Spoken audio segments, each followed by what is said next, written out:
but we got the iridescent moon's mirror and restored Columbina's strength. And that's all that matters. In other words, mission accomplished. Paimon wonders how everyone else is doing. Huh. Do you think the others are making good progress? Hope it's all going smoothly. Huh. Hey, look! They made it back as well! Flintz! Llama! How did it all go?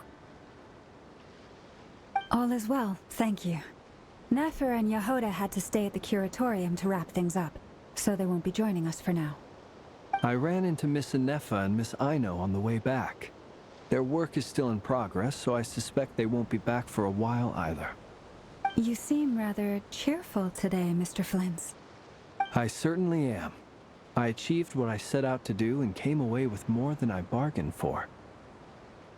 Fighting alone can get quite tedious, but I had the good fortune to run into a pair of brave young warriors. We meet again. How have you been? Albedo! What are you doing here? That would be a natural assumption to make. It's also the correct one. These two courageously lent me a hand while I was fighting the Wild Hunt. When they told me they were Servarka's colleagues, it all made sense. And given how people of outstanding talent tend to cross paths, it's no wonder you're already acquainted. So? Who's your travel buddy, Albedo? Why don't you come and introduce yourself?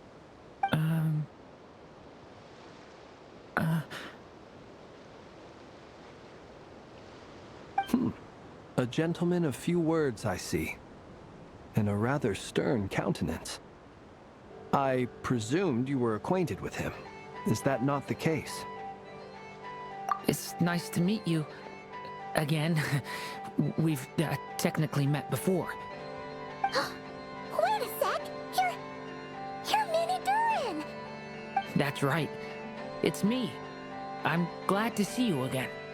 By the way, he says it's okay if you drop the mini. Yeah, I'm not as mini as I used to be. Interesting, isn't it? The first step towards blending into human society appears to be reflecting on whether one's name really reflects who they are. Wow! You look so different! In a good way, of course. It's great to see you looking so healthy. Thank you, Paimon. And although you're as mini as ever, I understand that diminutives don't always convey endearment. I'll be sure to simply call you Paimon as a sign of my great respect for you.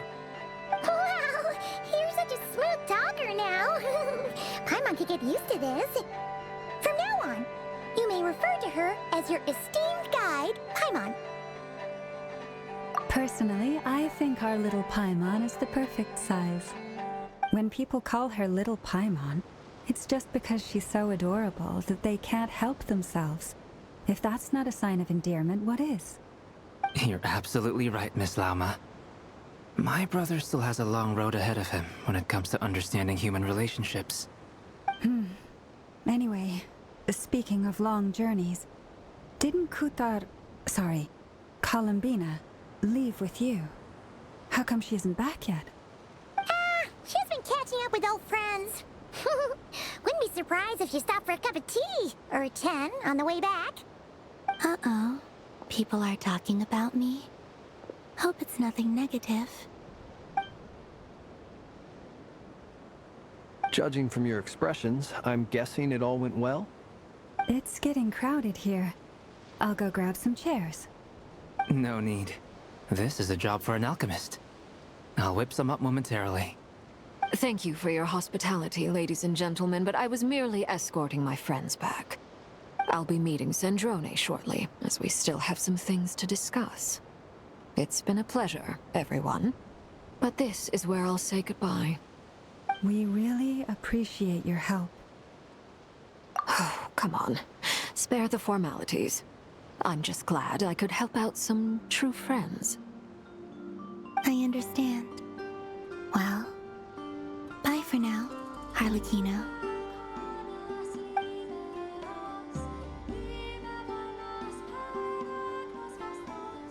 Oh, this place is hopping. It's probably a good thing one of us left.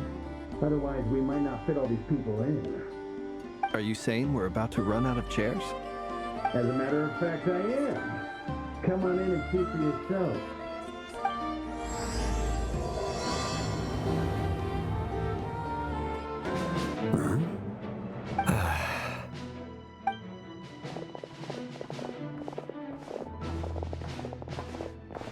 I overheard your little chit-chat outside, by the way. With Miss Columbina's colleague gone, we should be back to the original crew plus the other colleagues I brought in. Though, it looks like we have another new face. Someone else managed to rope in a colleague, too? Frankly, you and Paimon are the only people I know here. This here is Dainsliff, colleague of Tibet's greatest guide, Paimon, and greatest adventurer, the Traveler. Well, not exactly colleagues, more sort of friends. When someone else jumps in to do the announcing, you know you're speaking to someone important. Let's hear what he has to say. Note to self. Once Paimon knows your name, the rest of the world will soon follow. When he comes looking for us, it's usually something important. Paimon's guessing you've heard about the Wild Hunt, then. From the looks of it, you're about to hold a meeting. If I were to say that the Wild Hunt is our mutual enemy, would that earn me a seat at the table? As the saying goes, the enemy of my enemy is my friend. Mr. Dainsliff, there's a seat with your name on it. Though, I can't promise the same for everyone else. Hey, Albedo, think you can rustle up a couple more chairs? After all this time apart, Grandmaster Varka's first order is to rustle up a couple more chairs. I've missed this. Is he being sarcastic? Hey, he's your brother. Why are you asking us? I've still got a lot to learn about the nuances of human conversation. Trying to decipher Albedo's way of speaking has been like jumping in at the deep end. Oh, good point. Paimon gets you now. Don't sweat it. There are people who go their whole lives without getting the hang of it. You're ahead of the game already. I wonder what's taking Mepher so long. Perhaps you should go and check in with her. If anyone can hurry her along, it's you. I just got back from the curatorium. Besides, aren't you curious to see what's taking her so long? Miss Nefer doesn't strike me as the type to share secrets. And since gathering intel is her specialty, I'm guessing she'd prefer to keep her methods confidential. Under such circumstances, would it not be tactless for me to impose? Oh, but it's fine for me to impose. What can I say? You have an unrivaled ability to garner people's affection, Miss Moonchanter. Besides, you have far more in common with her than I do. All right, then. Impressive. She barely fought back at all. I admire your powers of persuasion, my friend. As I'm sure Miss Lauma will realize soon enough, the trick in life is to always pitch in with other people's responsibilities so that you can be selective with your own. Another trick is to simply hide in the background. Spoken like a true sage. Anyway, looks like we've got some time to kill before the meeting. Let's take a little breather, folks. And feel free to chat amongst yourselves. We'll get down to business once the other two arrive.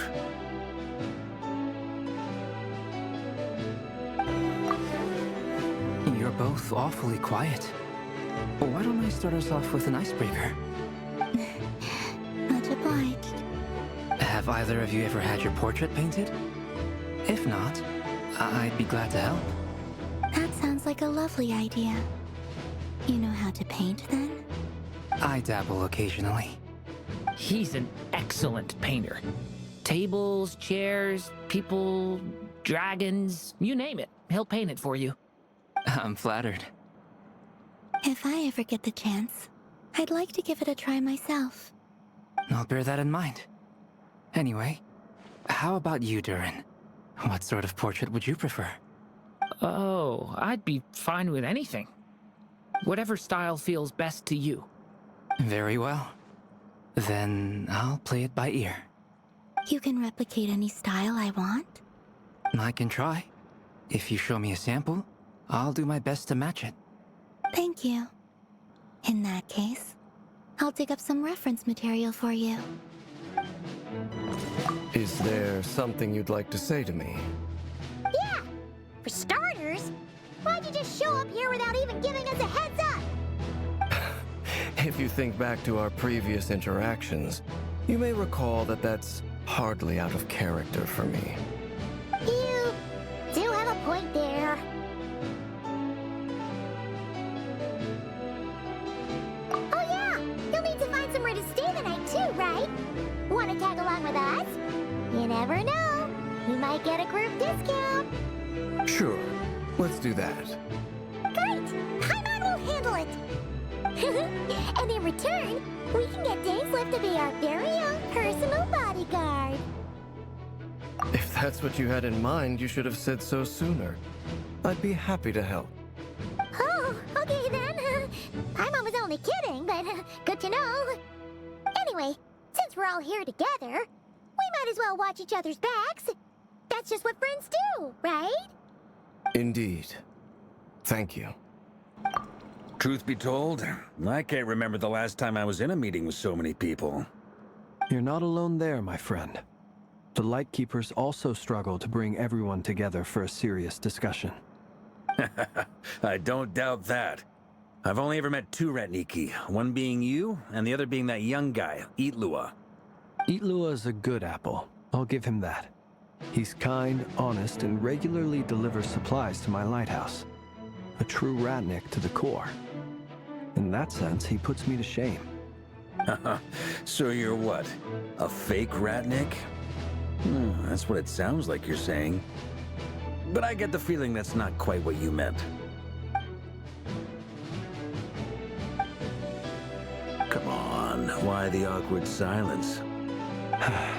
Sorry. I'm not even gonna bother trying to hide it. You've known all along, haven't you, my friend? Now, that was an awkward silence. Let's just keep this between ourselves. Probably best if Itlua doesn't know, huh? That goes without saying. Gotta be careful what you share with youngsters, after all. Anyone else in the know? Let me guess. The Traveler and Paimon? It's dangerous being too sharp for one's own good, you know. Then, in the name of the Missione Archon Barbatos himself, I swear, your secret's safe with me. When we went for drinks, you said that you and Barbatos were practically best buds. In the light of that claim, do you really expect me to take your oath seriously? Of course. Just as long as you don't go spreading around the fact that I'm close with Barbatos, all right? Fair enough, then. Nothing like a bit of mutual leverage to seal the bonds of friendship.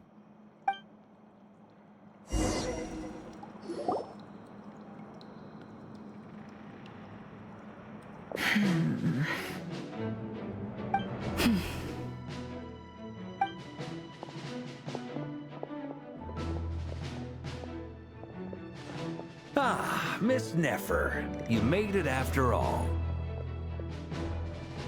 But what about Yehoda?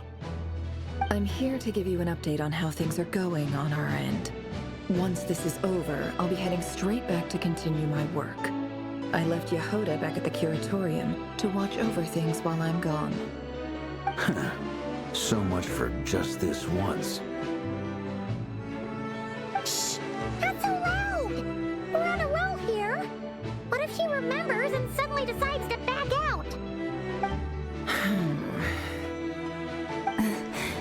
Did you say something, Mr. Varka? Huh? I didn't say anything. Right, Flints? Must have been a frog.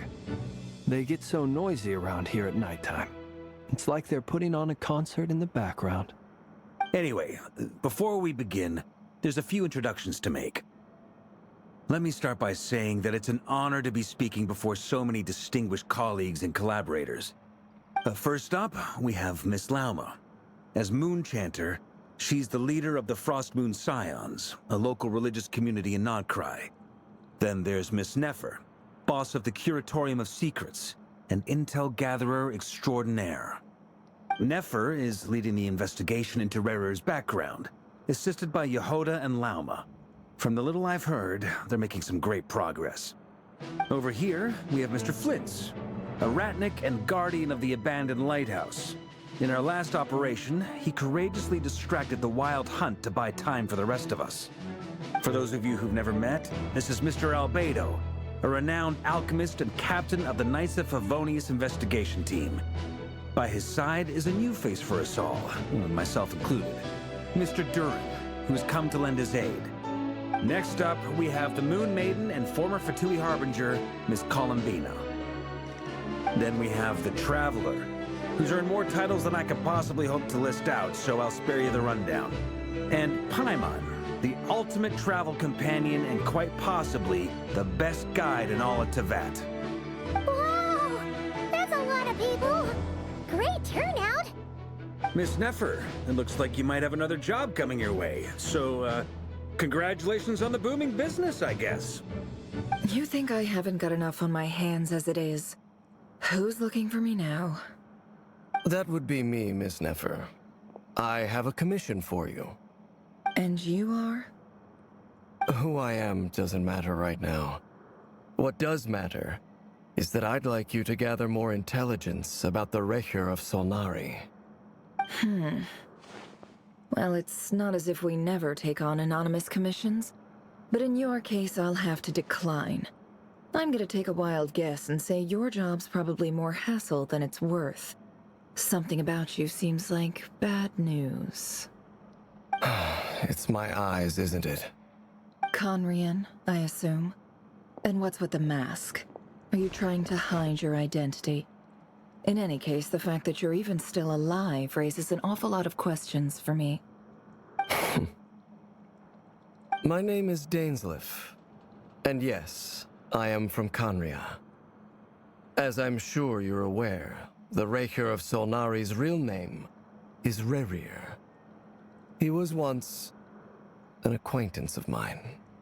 Really? Then you must have been quite an influential figure yourself. You flatter me, but none of that matters anymore. My point was simply to clarify why I have asked Miss Nefer to investigate Rerir's background. So you're both from Conria, and it sounds like you used to be friends? What am I missing here? Surely you already know how he became one of the Five Sinners. I'll tell you everything I know. The history of Conria, the names and identities of the Five Sinners. I remember it all like it was yesterday. I have never spoken openly of this before, but the truth was exactly as people say. The Five Sinners were each driven by their own desires, and it was by playing upon these that the Abyss tempted them to their fall, tearing Conria apart in the process. The visionary, Vedifenir, who wished to foretell the future. The wise, Haroptatir, who sought limitless knowledge. Gold, Rhindaughter, who desired to create life. The foul, Sertologi, who pursued supreme strength. And last, but not least, Recher of Solnari, Rerir, Ravager of the Moon. Of the five, Rerir is the only one who remains a mystery to me. He never harbored grand ambitions, so what changed in the space of a single night? How did he come to fall like the others? In other words, you're saying that his change came as a shock to you, and you have no idea what actually happened? That's right. You mentioned how the Abyss tempted them, which led to their fall. But what did that look like in practice? And what other context can you give me about the events of that time? The more detail you can give me, the better. Strangely, now that it comes to it, I hardly know where to begin. The fateful night took place during the era of the Eclipse Dynasty. One day, my elder brother, the visionary, Vedifenir, was summoned to the palace by the Vinster King, only for the king to gouge out his eyes and cast him into the dungeons. When I came to hear of this, my fury knew no bounds. I gathered together every ally I thought I had, and together we set a night to storm the palace and free Ved.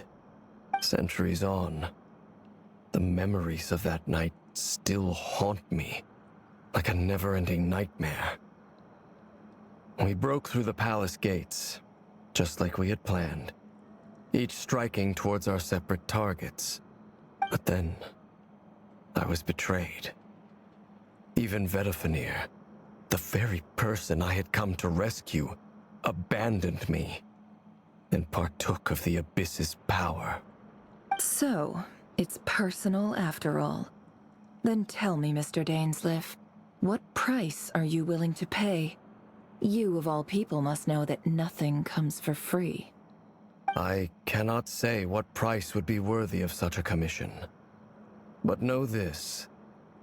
Rerir was not always a madman. Believe it or not, there was a time when he was just an ordinary man, working for the Conrian Intelligence Service. Uncovering the truth of Rerir's past is the only way to unravel this mystery.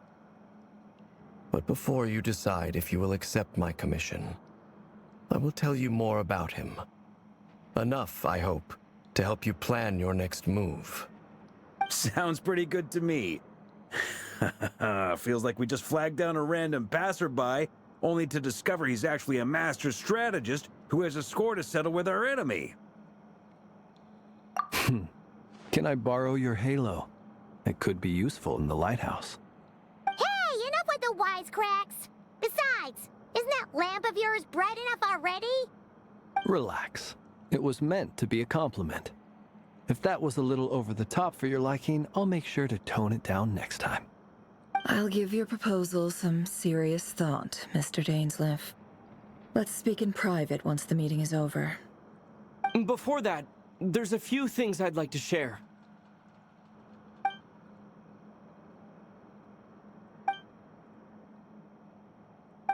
Now that we've united the hearts of the three moons, your power should be greatly enhanced. But it seems like that hasn't happened yet. I believe it will take a little longer. You've done so much for me, so I want to be completely honest with you all. Even though I'm doing a lot better now, the truth is, my recovery will likely be an ongoing process. From the moment I was born, my power has been slowly ebbing away. And that is because Tevat has never accepted me. Even with the moons united as one, it seems my rejection cannot be undone. So far, I have yet to find a solution. It may turn out to be a problem that will plague me until the day I finally leave this place behind. Even so, I will do everything in my power to help you drive out the Reihir of Solnari. As Arlecchino put it, this is not about chasing the spoils of victory. It's just a gesture of heartfelt gratitude. Kutar. Defeating the Reihir of Solnari will be no easy task. While my strength slowly recovers, we'll also need to gather more intel. Naturally. We should take all the help we can get if we hope to defeat him. We've considered several viable plans now, but our choice hinges on the answers to a few key questions. Is it even possible to kill Rerir? What experiences shaped the person or monster he became? And what's he really after? Given Albedo's expertise in alchemy, I think we should leave him to try and answer the first of these questions. Understood. As for the other two, I'm afraid we'll have to count on you again, Miss Nefer.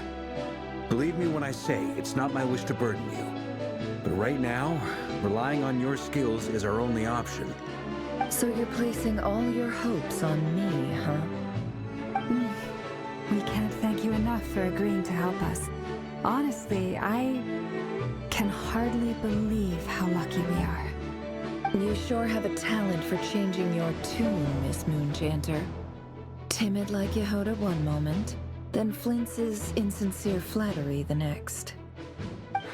Ladies, please. I must object to your portrayal of me. That's all. Feel free to keep bickering. Just pretend I'm not here. I almost don't want to leave this room. I'm curious to see how this plays out. I have faith in you, Miss Nefer. Something tells me you'll stand by us until the very end. Oh? And what makes you so sure of that? What if I suddenly decide that my compensation is insufficient? This isn't about the money. I can sense that you've got a deep-seated distaste for Rerir. And knowing you, that alone is motive enough. Look at them getting along so well. Like two peas in a pod. And I'm the one they accuse of insincere flattery. There is no justice. Miss Lauma, you have to understand something. Unlike you, I don't actually enjoy having everyone's hopes on my shoulders. Is that right? Well, maybe the fact that I'm willing to put my hopes in other people says more about me than you. But the fact is, I also trust you. And that's because I know that you're someone we can count on. Anyway, we've got our plan, so let's get moving. Mr. Dainsleif, let's talk. And Traveler, once we're finished, if you've nothing else planned, I'd like you to come with me. This whole experience is teaching me a lot. For instance, I now know that when other issues come up in the future, I'll have far more luck getting Lauma to convince Miss Nefer than trying to do it myself. Hate to say it, friend, but that's one of the funniest things I've heard in a while. Why? You think I've got it wrong? Quite the opposite. But what makes it so hilarious is how long it's taken you to realize.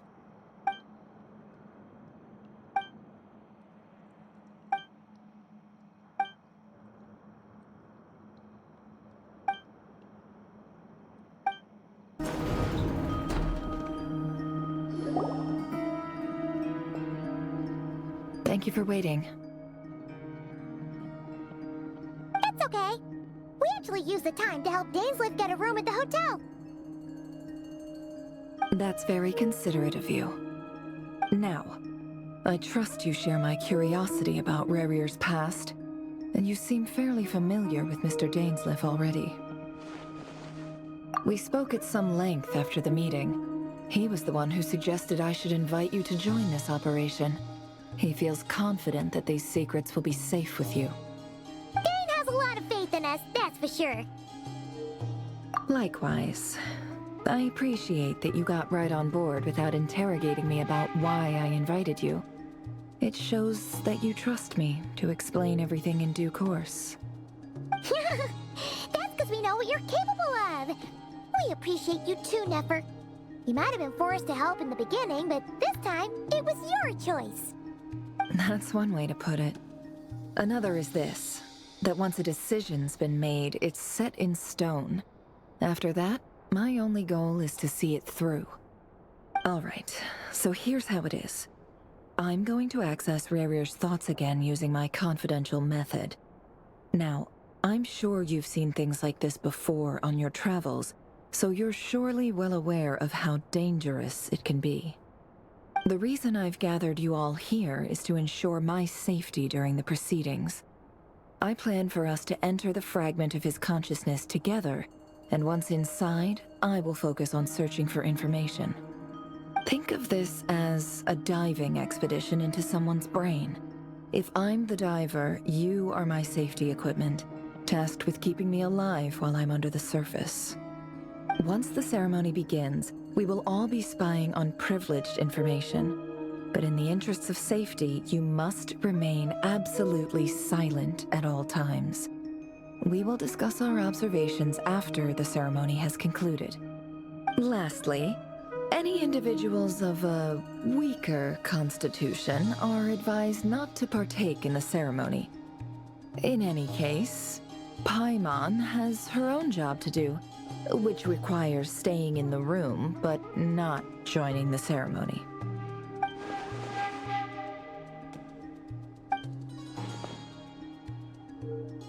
Well, cross our fingers and root for you guys. There's a little more to it than that. I was being serious when I said you have a job to do. While the rest of us are inside Rarier's mind, it's imperative that we have a team member on the outside. In the event that something goes wrong, you will be our first responder. I don't anticipate any issues, but the extra level of safety will be greatly appreciated. I second that. This is a dangerous operation here, and you're our whole rescue team. That's pretty much the most important job in the crew. So, Paimon's like the lifeguard? Yeah, that makes sense. All right, got it. Good. Please, take a seat. We'll get started momentarily.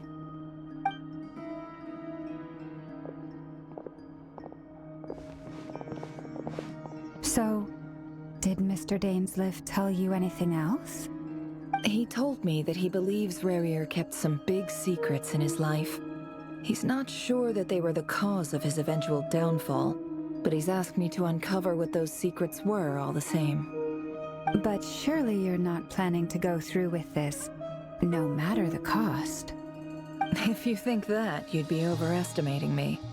I'm a businesswoman, not a mercenary. But I do have my own professional reasons for taking this job. You think I'd turn down the opportunity to get a first-hand glimpse into Conrian history? No chance.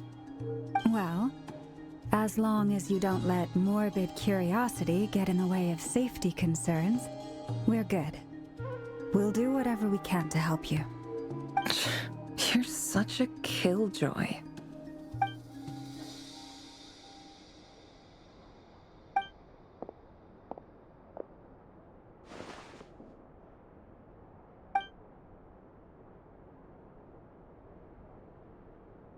All right, I'm good to go.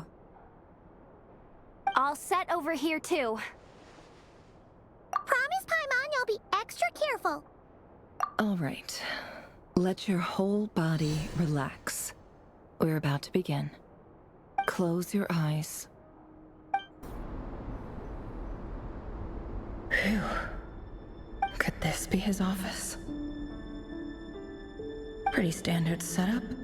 Bookshelves, paperwork, files. According to Dainsleif, Rarier used to be an intelligence operative. Chances are there's plenty of top-secret intel stashed away in this room. Is this where you keep your secrets, Rarier? Can't say I'm not looking forward to this.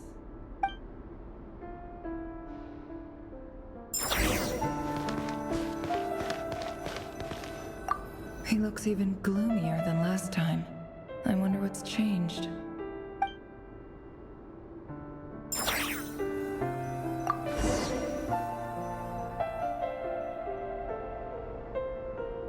Today's files are in. Time to wade through them, just like usual. Male, 51. Occupation, cook. Confirmed Crimson Moon descendant. Has maintained frequent contact with other descendants over the past year. Poses a threat to the dynasty. Neutralized.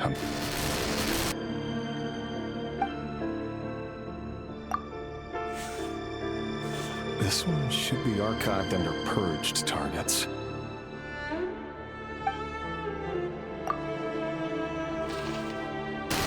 Female, 23. Occupation, office clerk. Confirmed Crimson Moon descendant.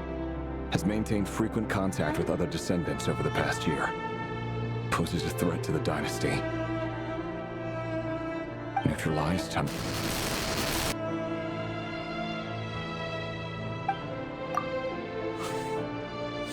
Another one for purged targets.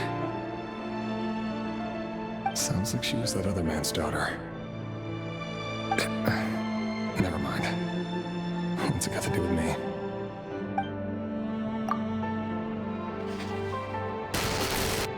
Male, 40. Occupation, teacher. Confirmed Crimson Moon descendant. Has been observed making contact with other descendants during the past year. Poses a threat to the dynasty. Neutralized on...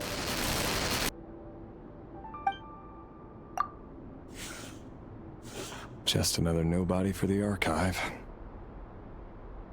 Come to think of it, I remember surveilling this man. A case like his never would have been considered a priority in the past.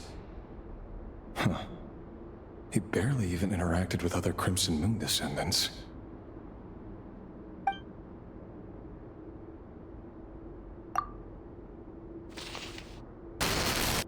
Female, 16. Occupation, none. Orphan and confirmed Crimson Moon descendant. Has been observed neutralized on...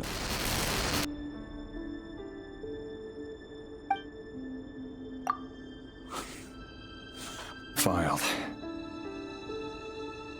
I have no recollection of this girl. None whatsoever. She doesn't seem to be anyone important, but then again, how many of them really are?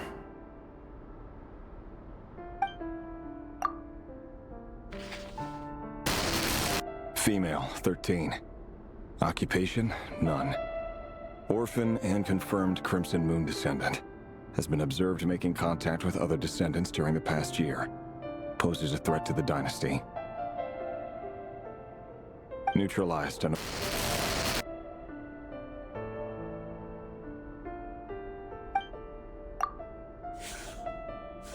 Filed.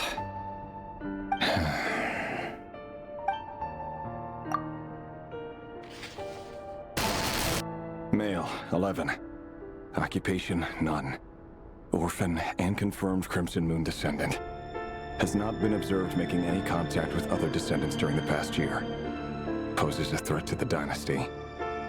Neutralized and...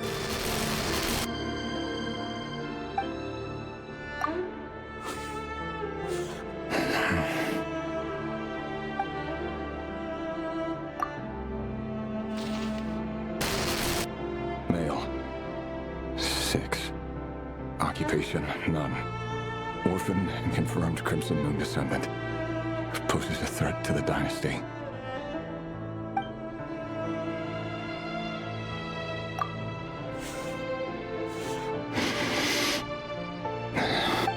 It's funny, isn't it? Your job is becoming both harder and easier at the same time, depending on how you look at it. Sooner or later, the Crimson Moon descendants will be completely wiped out. But as their numbers dwindle, they become harder and harder to track down. That's not how it is. Fortunately, however, most of the able-bodied adults have already been taken care of. The remaining weaklings will be increasingly easy to deal with. No! No. My job is to ensure the survival of the Eclipse Dynasty. And the only way to do that is by eliminating any and all potential threats. It's a perfectly legitimate line of work. Every single one of my colleagues can attest to my fairness. And if my friends were aware of the facts, I know they'd back me up too. Assuming, of course, that they were aware of all the facts. Mr. Vedifalnir, it's been quite some time since we last met. Rerir, I trust you're here because you have something important to discuss.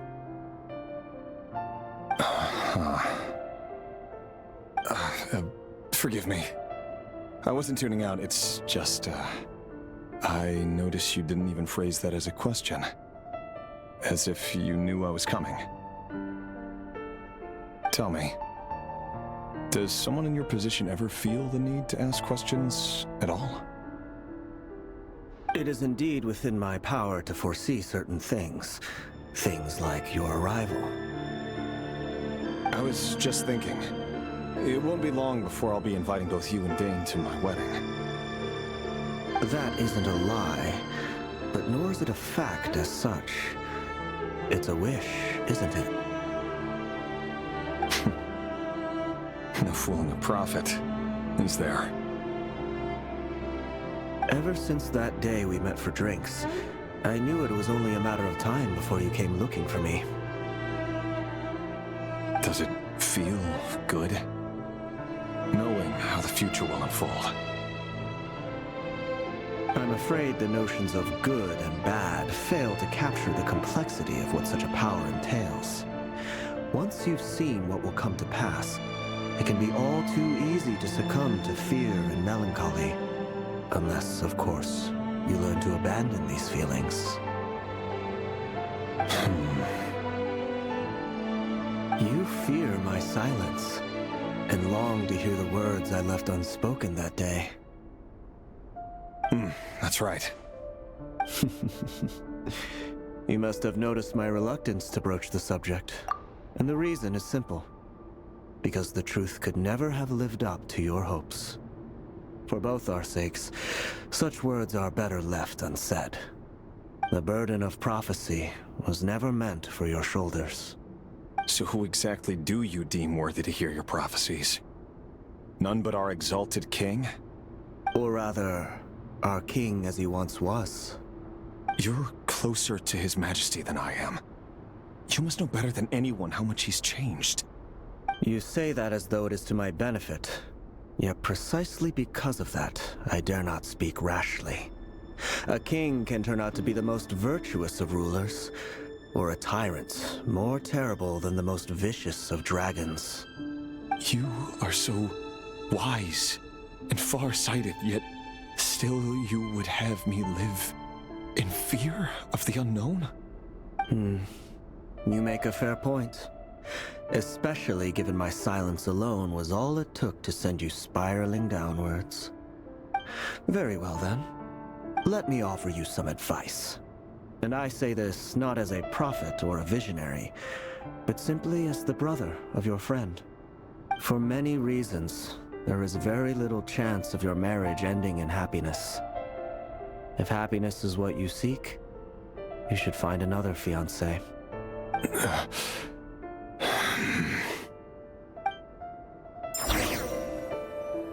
Hold on. There's that same black fog again. Could this memory belong to Thelindis? Guess I'd better tread carefully. Wait. Hear me out. This time we finally got a clear look at his face and learned his true identity. His name is Rayrir, and he claims to be one of the king's guards. What did you say? A cruel irony, isn't it? The man you're set to marry leads a double life as a brutal executioner. Why are you telling me all of this now? Simple. It's because I want you to kill him. You are the only person he would never suspect. No, absolutely not. I would never dream of doing such a despicable thing. So you'll just stand by and watch him slaughter us to the last? Do not forget that the blood of the Crimson Moon flows in your veins too. The blood of the Crimson Moon? What does that matter now? The dynasty has long been dead and gone. You think that alone is reason enough for me to throw away everything I have? Why wouldn't it be? You two were once a child of the Crimson Moon, just like me. Don't tell me you've never felt so much as a flicker of fury for the way we were trampled into the dust. As long as you promise to abandon this pipe dream of restoring your dynasty, I can try to persuade him. Or have him persuade the Vinster King. Persuade the Vinster King? Do you even know why he's so obsessed with hunting us down? Why he keeps trying to force us to hand over our secrets over and over again? Or why we refuse to give up on restoring the dynasty? The Vinster King. A blind fool. His eyes clouded by powers from beyond this world. A petty little man with a miser's heart. And he dares to sit upon the throne? Mark my words. Sooner or later, Conria will fall. And it will be his doing. If you can't bring yourself to do it, so be it. Just you watch. It won't be long before calamity descends upon us all. The Rayrir of Solnari. That really is quite a secret you've been keeping from me, Rayrir. But who am I to talk?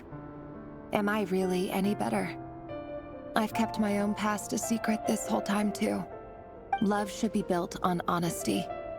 But ours was born from lies. And yet, is it really so wrong to hide things that would only make life harder? If we don't cover up the parts that no one else should see, how can we go on pretending to be normal? Vedifulnir must have known all this. And that's why he made his prophecy. In the end, nothing stays hidden forever. But I won't just sit by and watch this disaster unfold. I'll do everything in my power to protect what I cannot afford to lose, no matter who I have to face. Huh? Was that Reria who just walked past the window? Doesn't it give you the chills that he still takes the same road to work every day, as if nothing ever happened? Those people at the deli. Enough already. They're clearly pretty taken by their own disguises, so just smile and play along. Pull the rug from under beasts like that, and you'll risk having your throat torn out. Deli. Oh. They're talking about those people from the opposition. Right. I'd almost forgotten I used to run a deli. People of no consequence always vanish so easily.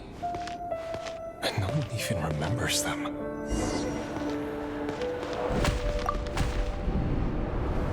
But surely you can see he's not the man he pretends to be. So many have died already, and they say that the king's madness grows with each passing day. We're not going to survive this, are we? But why does it have to be this way? Do we really deserve to die just because of the blood that runs through our veins? Valendis, are you even listening? Sorry, Freether. My mind was off wandering. I heard you, though. You're talking about what Rerir said. He's just following the king's orders. He's a secret agent, and it's his job to hunt down rebels and dissidents. By the time you first met him, he'd already taken lives. Maybe he was using you from the very beginning. No. Rerir has no idea I have anything to do with the Crimson Moon. My family are only distant relatives of the main lineage, and besides, my eyes are perfectly ordinary. Truth be told, apart from my teacher, pretty much no one knows I have any connection to any of it. It's been a long time since my family severed ties. But as Orlog said, who could possibly talk sense into that raving lunatic of a king? No one. I'll work something out. Trust me, I'm with you all. But for now, you need to keep yourselves hidden. Don't let anyone find you, anyone at all. Don't forget that Rerir is an Eclipse operative. You need to be extra careful when he's around. And when I am too. For now, don't come looking for me. And if anything happens to me, just act like we've never met. If even you can't escape this, what hope do the rest of us have? But after all this time together, surely he wouldn't lay a hand on you. I won't speak in his defense, nor can I give you a clear answer to that question. But I'll do everything I can to put an end to this. Here, hold on to this. If an opportunity to escape presents itself, take it. You'll be glad you took some spare change. You call that change? But what about you? I've got a job, and there's still money coming in. But you can't go anywhere right now. Please think about yourself for once. Another day, another round of assassination training. Training ground is just beyond this hidden passageway. When you kill a person, doesn't it bother you when you end up covered in their blood? Why would it? Aren't we all just walking blood bags? But not everyone is accustomed to hunting down others like prey. You've been a hunter for so long now, you seem to have forgotten that most people don't just go around killing one another. Leave me alone.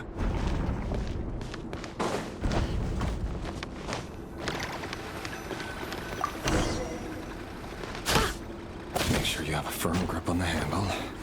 Then choose your aim well. Keep your movements light and brisk. And the prey won't sense a thing. I doubt that.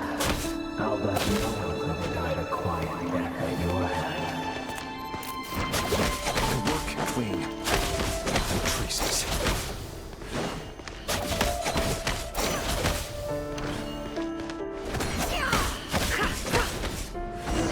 That doesn't make it open possible. The thing just happens to meet you right now.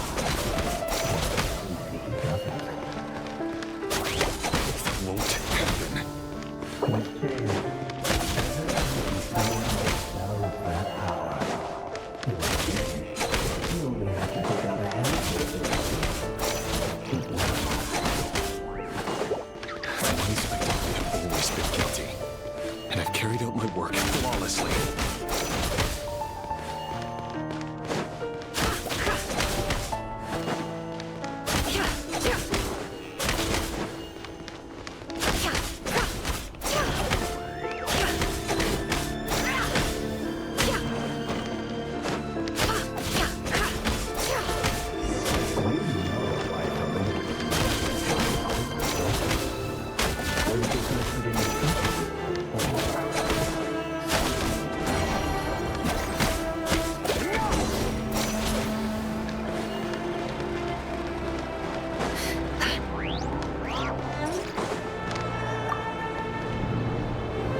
Delindis, do you still remember Orlog? Orlog. The boy who was pretending to sell flowers. You spoke for quite a while, didn't you? Yes, we did. What about him? He was arrested 2 days ago. Chances are he's already dead.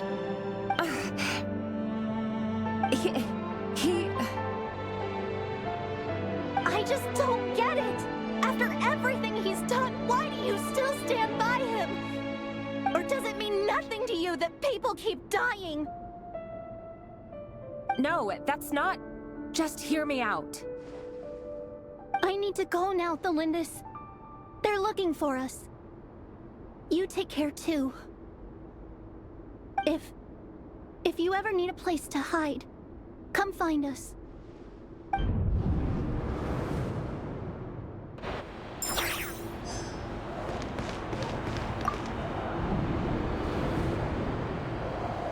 Author Delindis. Over the course of this week, the research object was subjected to interference for a total of 47 hours for experimental purposes. The results are as follows. All subjects of observation that were sent inside have now... The situation within is proving more problematic than anticipated. No progress whatsoever. What now? Won't you give me even a glimmer of hope? Things are getting worse by the day. I have to find a way or we'll all be in danger.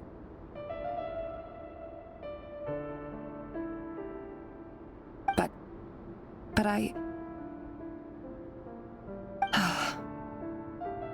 If all this research comes to nothing, what then? Sooner or later, it'll be my neck on the line. But could he really bring himself to kill me? No. Surely he wouldn't have the heart.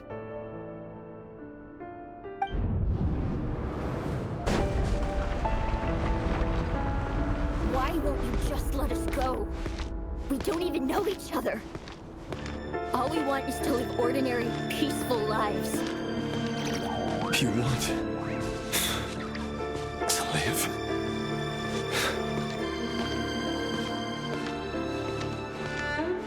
Yes. I just want to go on living. Is that really such an unforgivable crime?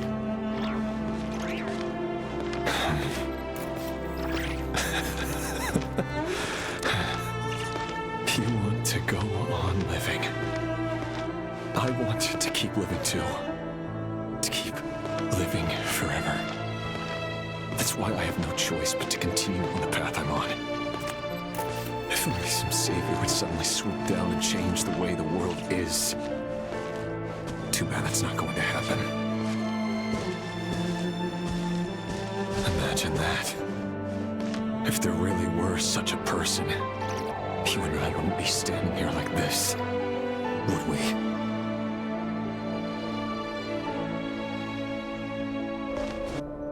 Today's files are in. Time to wade through them just like usual. No, I don't get tired of it. It's my job. And not only am I lucky to have it, I'm good at it too.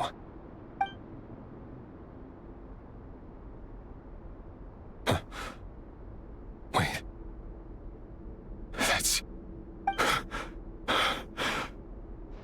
Thalindis? No. No! No! Why? But you bear no mark of the Crimson Moon. How could you possibly have anything to do with them? It cannot be! A diluted bloodline. Carefully concealed. I see it now. You've been living in the shadows just like me. What a fool I've been. Numbing myself with talk of justice.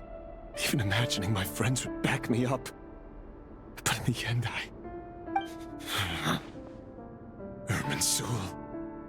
Finster King! How far are you going to take this?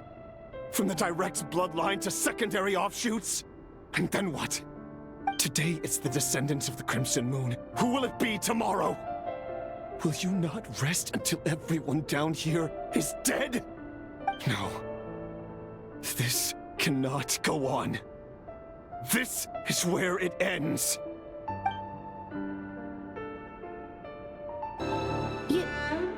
You're really letting me go? I am. As long as you can guarantee that no one will find you. Don't worry, I'll be extra careful. No one will know I was here. But what about you? Me?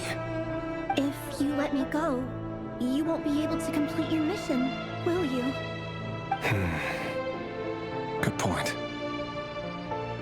In that case, maybe you should stay.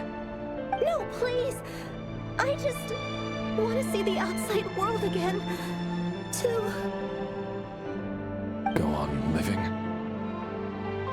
Yes. I know you're a man of your word. So please, just let me go. If I let you leave, what will become of me? Just kidding. Go, now. But remember, don't let anyone know you were caught. We'll be seeing each other again very soon if you do.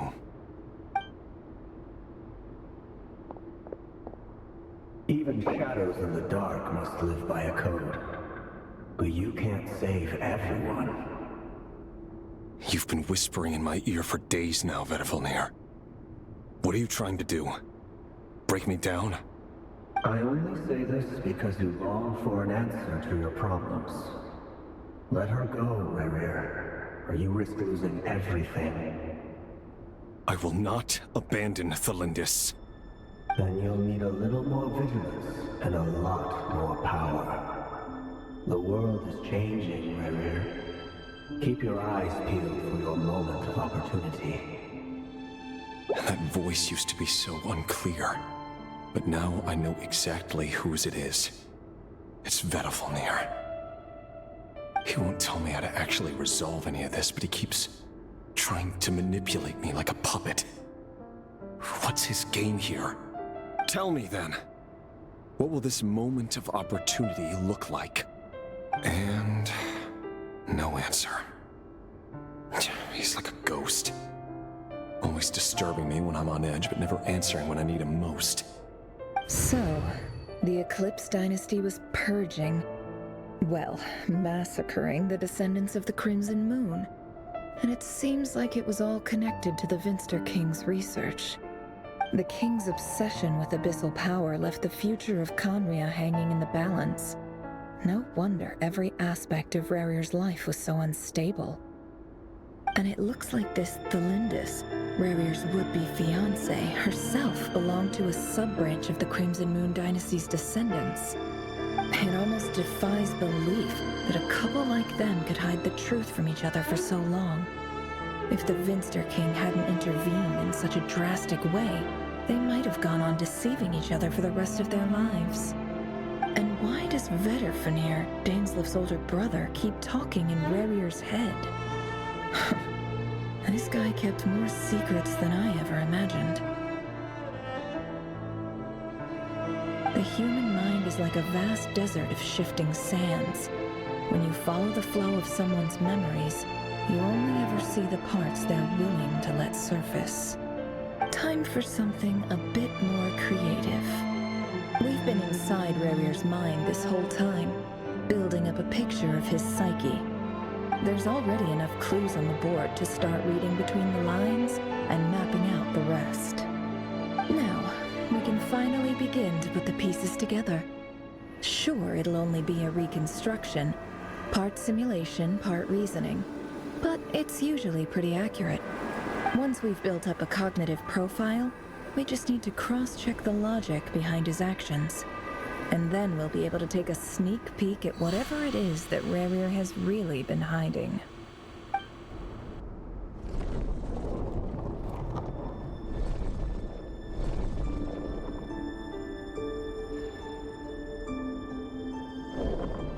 Rarier, are you there?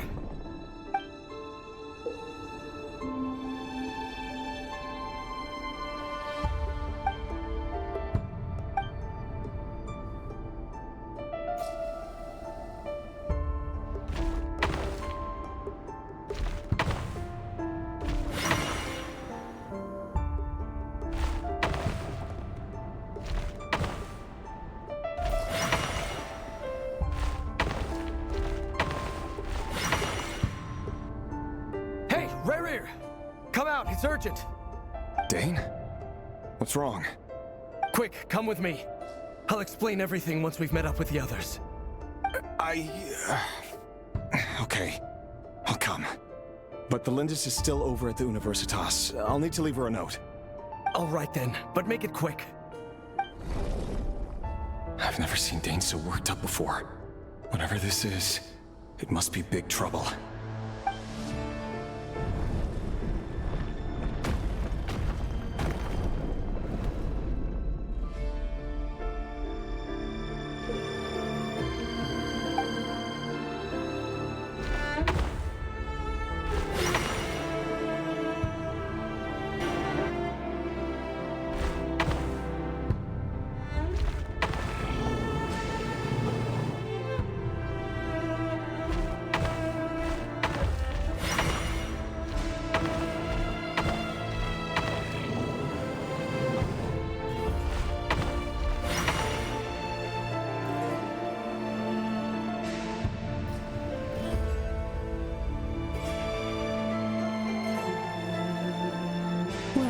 This is a nice change, meeting you all at this hour. When men and women of ambition can speak face to face in broad daylight, I say that's a big step forward for our dear Conria. Don't be ridiculous. We do not fear the day. Why would we seek refuge in the night? You might ask your blade that same question. I'm told it prefers the cover of darkness. The word on the street is that Sir Delogi only strikes when he has an unfair advantage. But that is patently false. I see you're missing an arm and a leg. Surely only a fair fight could explain that. If this is your way of offering me replacement limbs, believe me, I'll take them. Oh, we can certainly discuss that. With bioalchemy, anything is possible. Assuming I have your full support in my research. Lunatic. Robdatir. What brings you here? Why, Daneslif, of course. He invited me. Please, cast aside your apprehensions, Miss Rhindaughter. Whatever the rumors may say, I am but a humble servant of the king, and I can assure you he affords me no greater convenience than he does you. Well, the Universitas Magistrorum won't stop fawning over you. So at least some of the rumors must be true. You're clearly doing well for yourself, so drop the humble servant act. It endears you to no one. You're president of the Universitas Magistrorum, the chief royal mage known as the Wise by royal appointment, and by far the most favored among the 4 pillars of Conria. Vice President Veit doesn't even try to hide his envy when he sees you. My success is the product of hard work and good luck. It's as simple as that. Were the king not such an extremist, I hardly think I would have received a senior post at my age. Of course, no job is without its gripes. Serving a king like ours can be a challenging task, as I'm sure you can imagine. And as for Veit, in missing out on the presidency, he's dodged a mountain of stress. Like everything else in life, it comes with pros and cons. You're all here. I apologize for the short notice, but it was an emergency.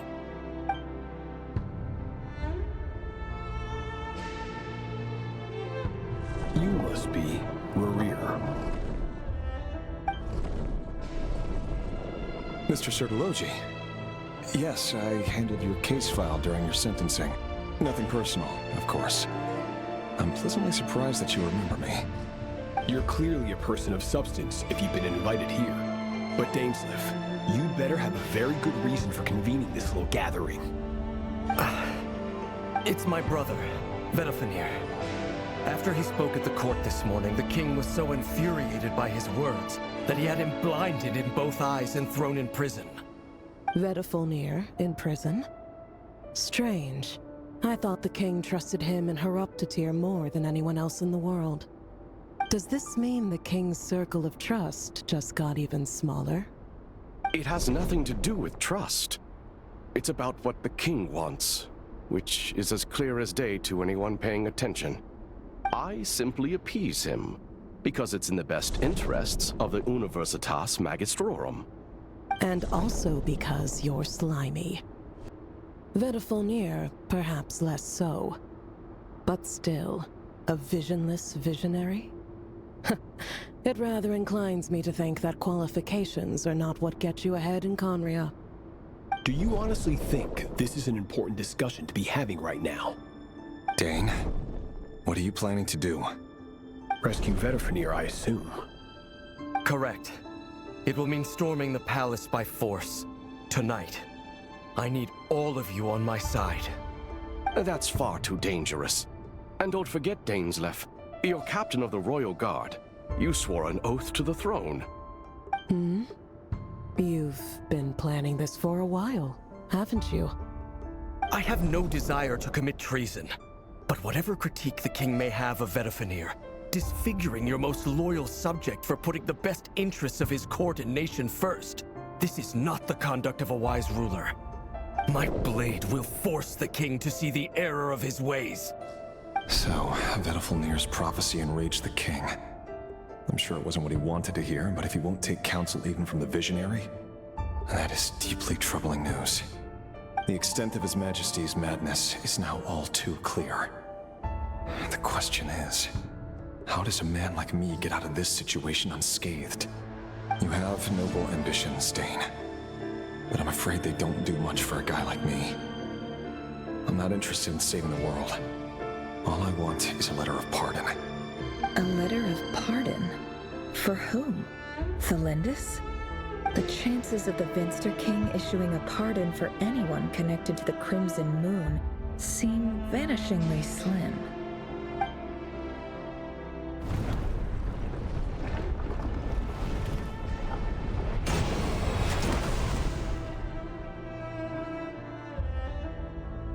This black fog over the board must have some connection to Thelindis. But why is it taking this form? Does it have something to do with Rerir's past? Another mystery I'll need to unravel.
Author Thelindis.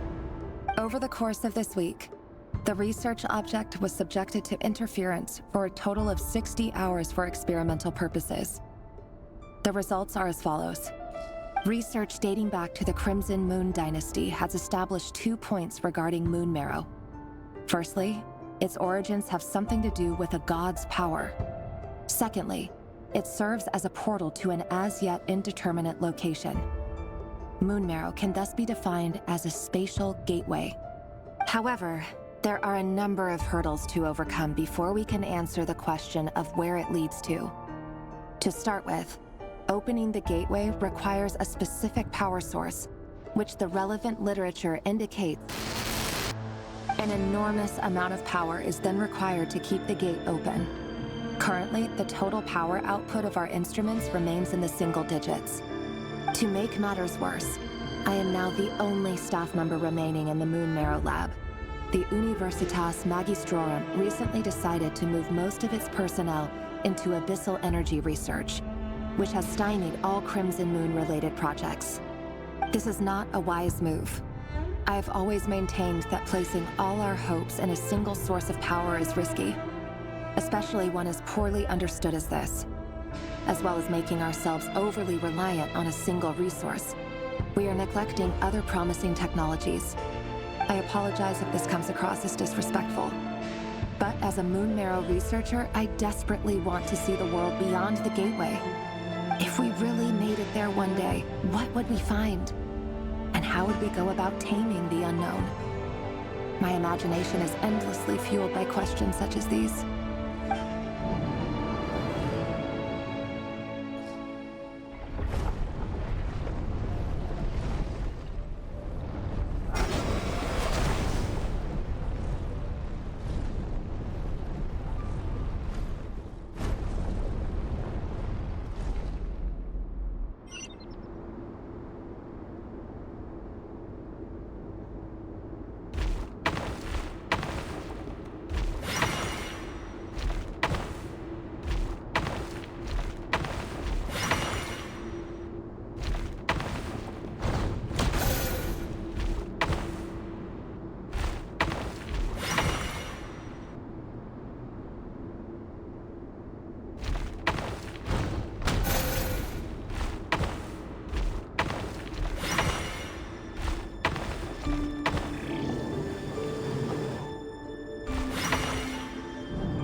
This is for you.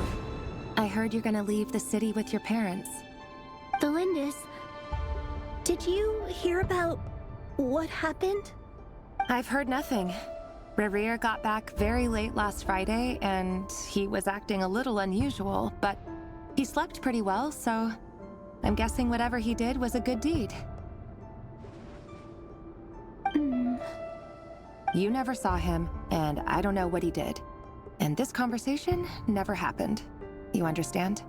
What if he finds out that you pried into his secrets? Don't be silly. I don't know what secrets he does or doesn't have. All I know is he's just a normal guy who happens to run some errands for the king. Are you scared of him? I don't know. The Rerir I know doesn't match the person you all describe. Logically, I should be scared of him. And yet, I don't want to lose him. But enough about that. You should get going, and be careful with the package I gave you. Keep it secret. Keep it safe. What's in it?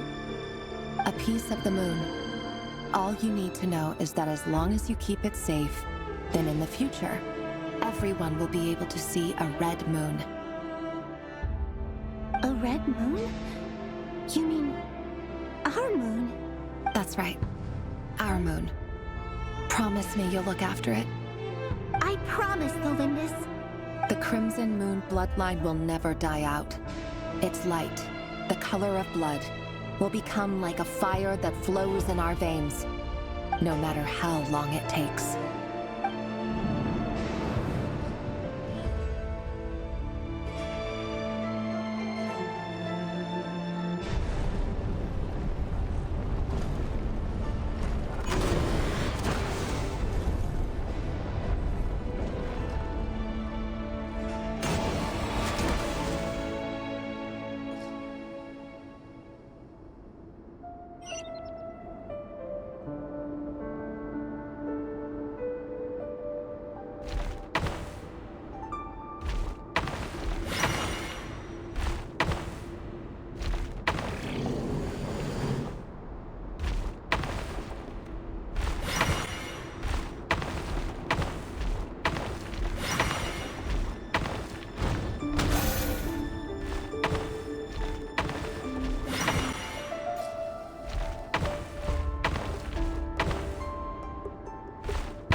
Hurry, everyone, and stick to the plan.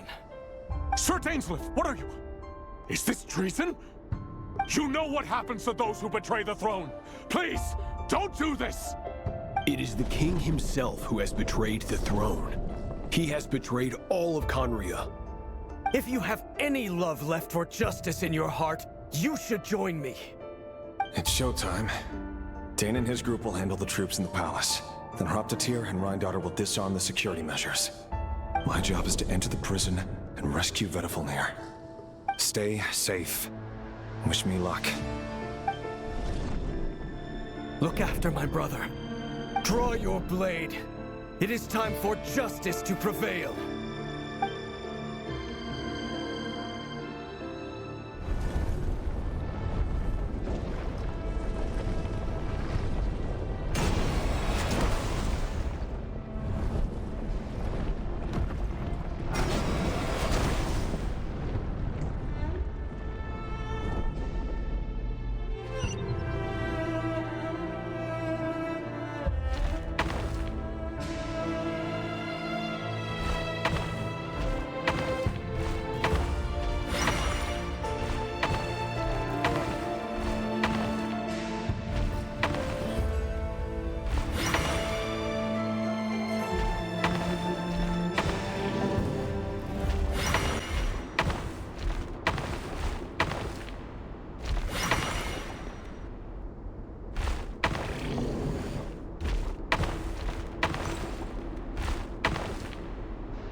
The smell is abominable. Clearly, the king doesn't allow his prisoners a single shred of dignity. This is dire. Found you. Hello, Mr. Vedifalnir. It's you.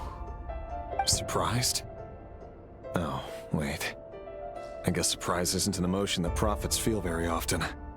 I certainly felt some surprise in the moment when I was blinded. Surprise at the king's sheer ignorance. Surprise at just how unfairly this world responds to words of earnest remonstration. I'm curious. What did you prophesize this time? It wasn't a prophecy. It was a word of warning. Someone had to say it. The king has forsaken all reason in pursuit of his obsessions. I simply told him that if he continues on this path, Conria will surely fall. But he didn't listen.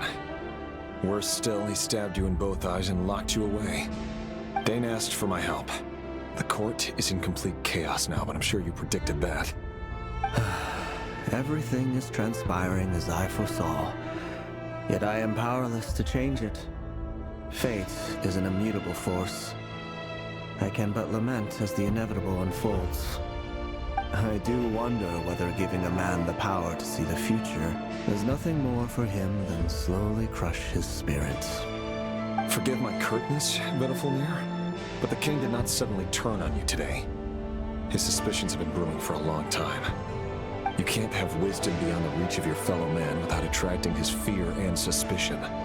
There are things the king does not want to see. So, he doesn't want you having visions of them either. He blinded you because he thought this would make the visions stop. He wasn't entirely wrong. I did indeed lose my power to see the future. Right up until... Until what? Just now. I believe I saw something new. Well, tonight could go a lot of different ways. 5 of us banded together to storm the palace, also we could rescue you. This will go down as the most tumultuous day in Conrian history. I sense hatred in you, but also hope. A desperate hope that with the tyrant deposed, that will be the end of the story. But this is not the end. It is the beginning of a new chapter and a whole new story. There are many men of honor and courage in this world, Rerir. But you are not one of them. You're not here for justice, are you? You're here for yourself. Is that a dagger? Interesting. Why not the polearm? It was always your weapon of choice. With your abilities, I don't doubt that you were able to recover some of your sight. But I also doubt that you want to make an enemy of me right now. Of course not. We're on the same side, aren't we? We could be. But I need you to be honest with me, Vedifalnir. At this point, you're my only hope for the future. You mean your future? With your beloved, Thalindis? Yes. And I know there are bigger things at stake here. A dynasty, a nation, maybe the entire world. But forgive me, I care first and foremost about myself. I can't abandon the one I love to save myself.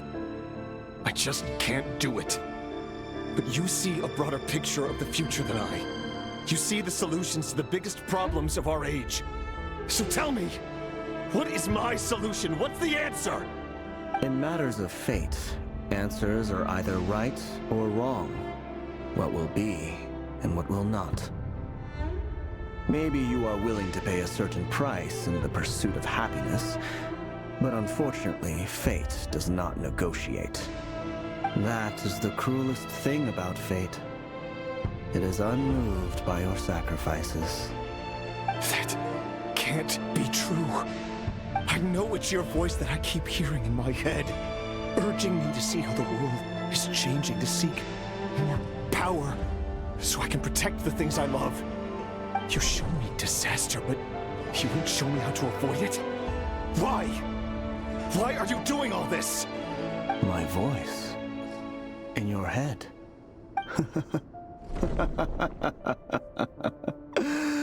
So, you hear it too. The voice that steals your mind, gains your trust, and drives you crazy. It turns out that we are not so different, you and I. Vedifalnir just broke into the strangest smile I've ever seen in my life, as if he'd discovered some monumental secret. But then he suddenly switched to looking extremely weary. Very well then. My advice to you is as follows. You must persevere. Whatever trials and tribulations you may face, be steadfast in the belief that they are your path to the future. For as long as you live, your story with Thalindis shall not come to an end. That is the only chance you have of fighting back against fate. It is up to you whether you believe my words. Regardless, that is all I will say on the matter. I have no right to intervene any further. I will hold you to your word. Thank you for setting me free. In return, I will tell you one more thing that you cannot afford to ignore. Just then, a strange wave of energy rippled through the city. We had no idea what it could mean. If I were you, I would head to the Universitas Magistrorum. The Universitas? Oh no! I'm sure we'll be seeing each other again very soon, Rerir. Whatever Vedifalnir said, I didn't catch it. I didn't even help him out of the prison. There was no time to lose. Monsters? Is this Rindana's doing? The Universitas Magistrorum. Out of my way!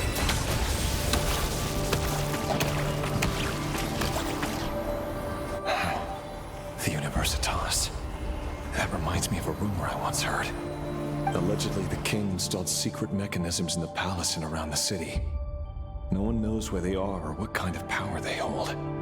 But if they were ever going to activate, it would probably be on a night like tonight. Help! Help! Don't let them anywhere near you! Save me! I can't! Ah! That sounded like an explosion. So, the rumor is true? The king really went through with it. What other means does the king have at his disposal? They must run on power from the Abyss. And given it's a major center of Abyss research, anyone over at the Universitas will be in grave danger. I have to hurry! Monsters! At the Universitas Magistrorum? Why now? Oh no! They're coming! It's no use. The table won't hold out much longer. The weapons. Where are the weapons? Of course. All the lab equipment was upgraded after the inspection last week, but the new weapons haven't been allocated yet. I'm done for. Is anyone there? I need help! Ah! Stay back! Please stay back! Please!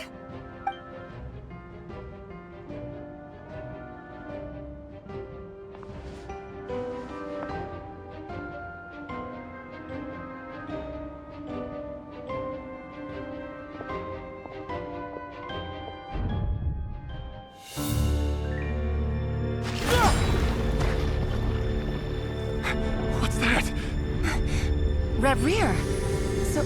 So the rumors about your work are true. What? No! Listen, something happened at the palace tonight. We have to leave! You don't need to lie to me anymore. What do you mean? I know why you're worried, and I will respect the decision you've made. But it's okay, because I found a solution. I know how to end all this. You can have it back. The normal life you so desire. But until then, I'm afraid our wedding will have to wait. Celindus? No, don't do it! Celindus! Celindus!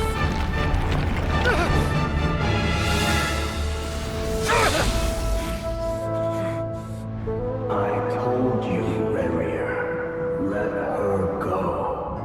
You will find someone better. No!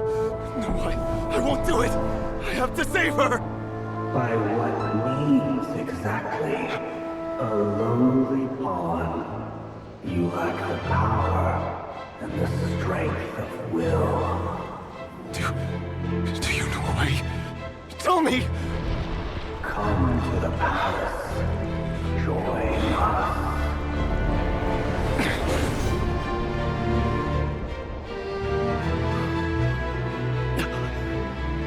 Rerir, thank goodness we... Step forth and take your share. You made it. Not you too.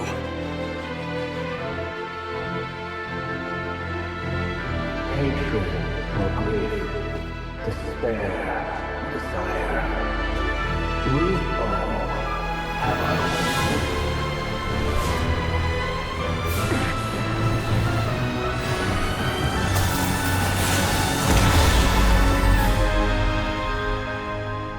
Rerir. Rerir. Celindus? Were you daydreaming?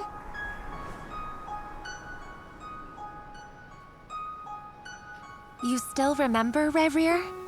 That question you asked me a couple of weeks ago? Oh. You mean the proposal? Yeah. I'm wondering, where do you think would be a good place to discuss it? Maybe in the garden? Or were you thinking a fancy restaurant? It's your choice.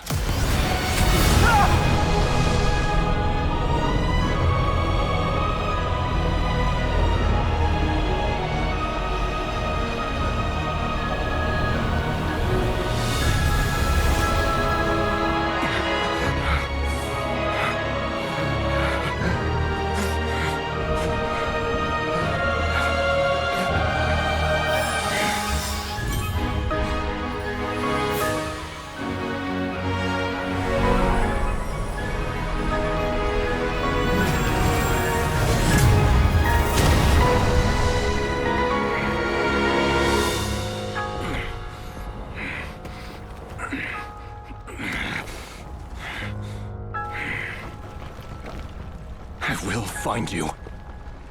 And then... you can give me your answer.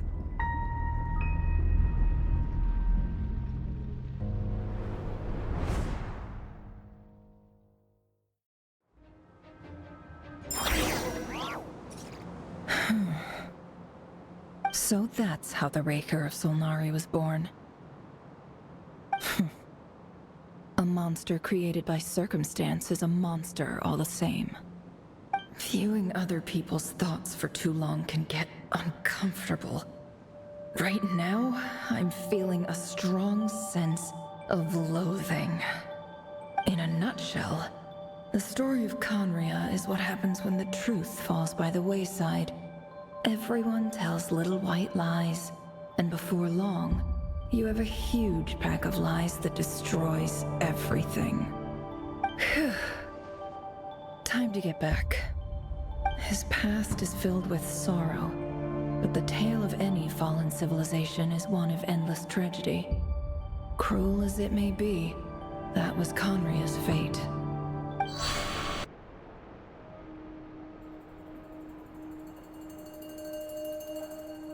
Everyone, I'm back.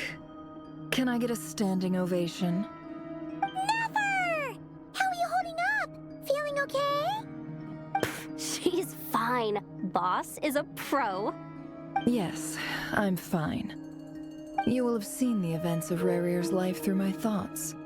It's now clear that he is just a regular nobody, driven by personal tragedy, as he said himself.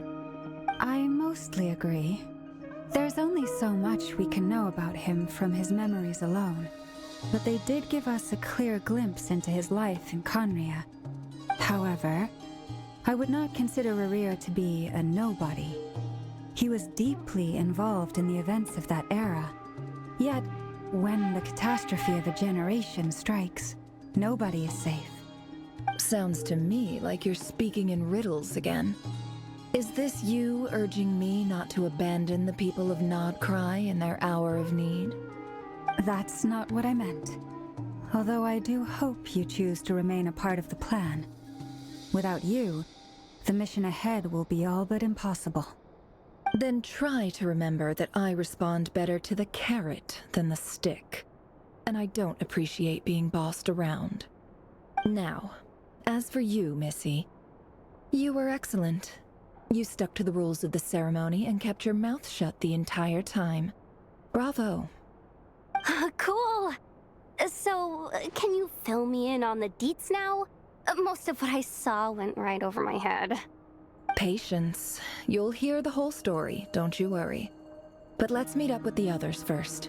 It will save me narrating it twice. Yehoda? Yes, boss. Let me get that door for ya. That's more like it. For a moment there, I was worried you'd forgotten about the first clause of your employment contract. Forgive my curiosity, but what does the first clause say? It says I gotta do the annoying stuff that boss is too lazy to do for herself. Like opening the door, pouring the tea, yada yada. Is that right? If something is in the contract, it's because she willingly agreed to it. Rest assured that the Curatorium abides by the very strictest of labor policies. You don't seriously think I'm cruel enough to treat her like my slave. In any case, I've hardly shied away from my share of the work today. Hope I don't catch Flintz and Varka lounging about in their chairs, enjoying a leisurely cup of tea. There's nothing I dislike more than other people enjoying themselves while I'm hard at work.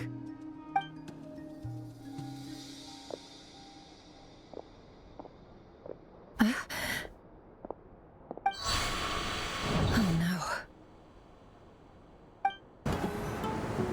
Sorry to disturb you, but we seem to have run into some trouble. Evidently so. Don't worry, I'm not about to leave you to fend for yourselves. I'm not that kind of boss. And it would go against the Curatorium's labor policy. I'm sorry? What did you hear me say?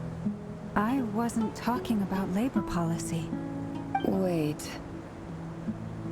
How long have I been standing here? Not long. You just appeared by the door a moment ago.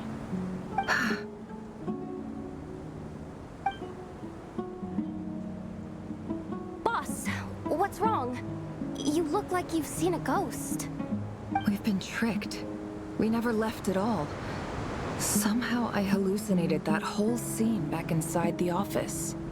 Hallucinated? But how? How indeed. This place should heed my will alone. All thoughts and actions that occur in here are just a result of pawns moving across the chessboard in a carefully calculated manner. And nobody has access to this chess set but me. So you control everything in here? More or less. But yes, it's a special technique of mine. Has anything like this ever happened before? Only once. It was the first time I used the chess set. Is there any similarity between what happened then and what's happening now? I suppose my thoughts are a little turbulent, which was also the case my first time. Is there anything I can do to help? The first clause of your contract clearly states that I only need your help with things that I'm too lazy to do myself. Meaning you're not feeling lazy right now? Meaning this is not something Yehoda can help with. The chess set is a personal treasure that I alone understand. I must be the one to find our way out of here. Boss, it's fine. Really. Let me do something useful. Oh, listen to you. Whatever would I do without you, Yehoda? What? Really? Yes, really. Where would I ever find another employee as obedient and servile as you? God forbid anything ever happens to you. Oh, okay. Well, anyway, I was thinking of fetching some water. There's gotta be a source around here somewhere. I suggest everyone finds someplace comfortable to take a rest. We gotta conserve our energy. Even though all this chess malarkey doesn't exist in a physical sense, mentally speaking, it's all real. And so is our tiredness and fatigue. You don't want to dismiss mental fatigue. Just because it isn't physical doesn't mean it's any less serious. But anyway, I got your backs, so don't worry about a thing. Don't I have the best employees? Jealous much? If we can find a suitable time, I'd love to borrow Yehoda for a day to help out at the Frost Moon Scions. Would you be amenable to that, Boss Nefer? Oh, Lama. Have I ever told you just how pretty you are? Beauty runs from the tips of your antlers to the depths of your imagination. Time to rally, everyone. Follow me. As we continue our journey, the same rules will apply. That means stay focused and no talking no matter what we encounter. And don't disturb the chess pieces. You have my word that I will get us all out of here. This place looks familiar. That's not a good sign. There's some... I wasn't expecting visitors at this hour. Wait, is that? Oh, it's him. There you are. Sinue's been looking for you all day. I think he has some news for you. Oh, yeah? What were you doing just now, Uncle Retinue? Hiding away some more loose change? I know I saw some Mora. What do you mean, loose change? Oh, come on, I'm too old for this. Just pretend you saw nothing. Hey, kid. Mind telling me what Sinuhe's been up to recently? I'm trying to get in his good books and I need a way in. Get in his good books? Why? What do you want with my dad, Uncle Apepi? I've written a new song. I was hoping to showcase it at the next festival, but I'll need his approval. A new song, huh? I'd love to stay and listen, but unfortunately, Uncle Retinue says my dad's looking for me. Well, there's plenty of time and I'm not going anywhere. See that pile of stones? I'll be sitting there warming up my vocal cords. Come find me when you're done. Pile of stones. Got it. Hi, Dad. Uncle Retinue said you were looking for me. Ah, there's my little princess. If you'd gotten back just a little sooner, you could have shared the spoils of war with me. Spoils of war? Who were you fighting against, Dad? It was just a figure of speech. The aftermath of a sandstorm is no time to be waging war. I was talking about our war against thirst. I went out to fix our water supply problem, and now I'm back. Which means... We have a well again. That's right. I found a new one and brought back as much water as I could carry. It should last us for a good while. If it wasn't for these blasted sandstorms, our wells wouldn't be caving in. You wouldn't be spending all your time out searching for new water sources. As the chief of our tribe, I'm supposed to be leading us out of hardship and poverty, onto better things. You know how prosperous our ancestors were. I've told you all the stories. And look at us now, squeezed into these hovels. No one would choose this, if it wasn't for the endless wars over the years. But things are looking up. I started working with some folks from the academia a few months back. They gave me some contacts in return for my assistance in the desert. So you're the academia's helper now? Special ambassador, they call it. Think of it as a partnership. It's nothing bad, okay? We've been isolated here in the desert for too long. Seeking opportunities elsewhere is the best thing for us, and the fastest way to progress.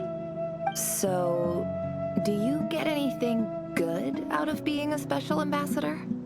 Of course. My luck's improving all the time. One day, I swear I'm gonna lead us out of this place. We'll find somewhere new. Somewhere better. That's our well, and you know it. You stole from us. Well, you've gone from chief to thief, and now you have to face the consequences. Did you really think you could take our water without permission and get away with it? You're either brave, stupid, or both. And that special ambassador act? Yeah, nice try. We spoke to the academia. They said it was all news to them. You're a liar and a cheat!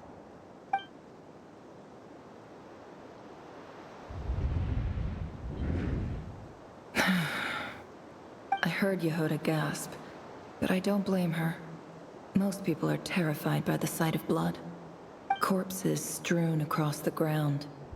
The wounds are clearly from scimitars and daggers. The desert dwellers' weapons of choice. There's a handwritten note on the ground. Let's see what it says. Halil, this is Sinuhe, chief of the Shimti tribe. Surely you remember me. I was the one who helped you and your colleagues avoid the quicksand in the desert. This is my second time writing to you. I assume my last letter must have gotten lost in the mail, as I didn't receive a reply. I hope this one makes it to you safely. I'm writing to you because I need some help. That sandstorm the other day completely blocked up our well, forcing me to look for another water source in Iab and Unut territory. It was a matter of survival. Praise the gods. The well of the Iab tribe was intact. It was my last resort. I drew what water I could and left, but not without being spotted. I fear they will retaliate. You told me to write to you if I ever needed help. You said you'd be my ally in the academia. I urgently need you to formally recognize my title of Special Ambassador and send some of your people to assist me for a few days. It's the only way I can convince them that this was the Academia's decision and prevent them from retaliating. This is an emergency. Please send help as soon as possible. Looks like this letter never got sent. The writer died a grisly death, and the letter was trampled into the ground. It's badly defaced. Some parts are barely legible. What a ridiculous lie the surviving Shimti tell. Their whole village was butchered over a sip of water. Ah, officer. Welcome. Welcome to our humble village. I thought you would at least have the courtesy to provide some respectable libations. This is the finest wine our village has to offer. I promise.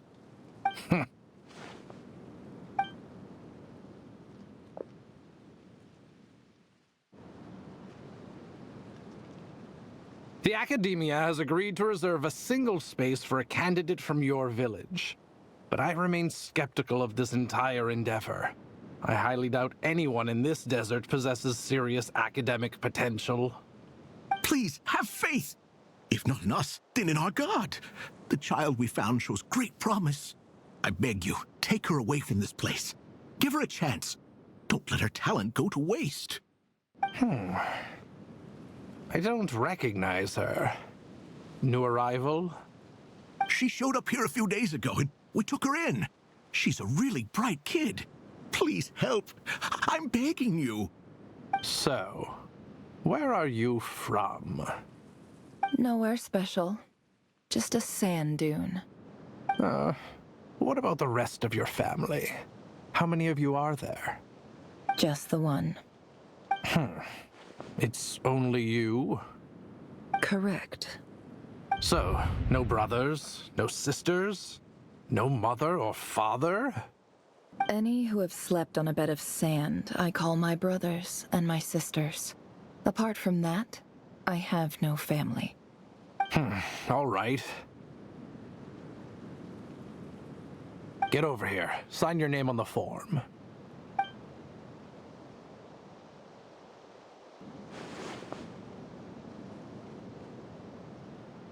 Never? You're rather fair-skinned for a desert dweller.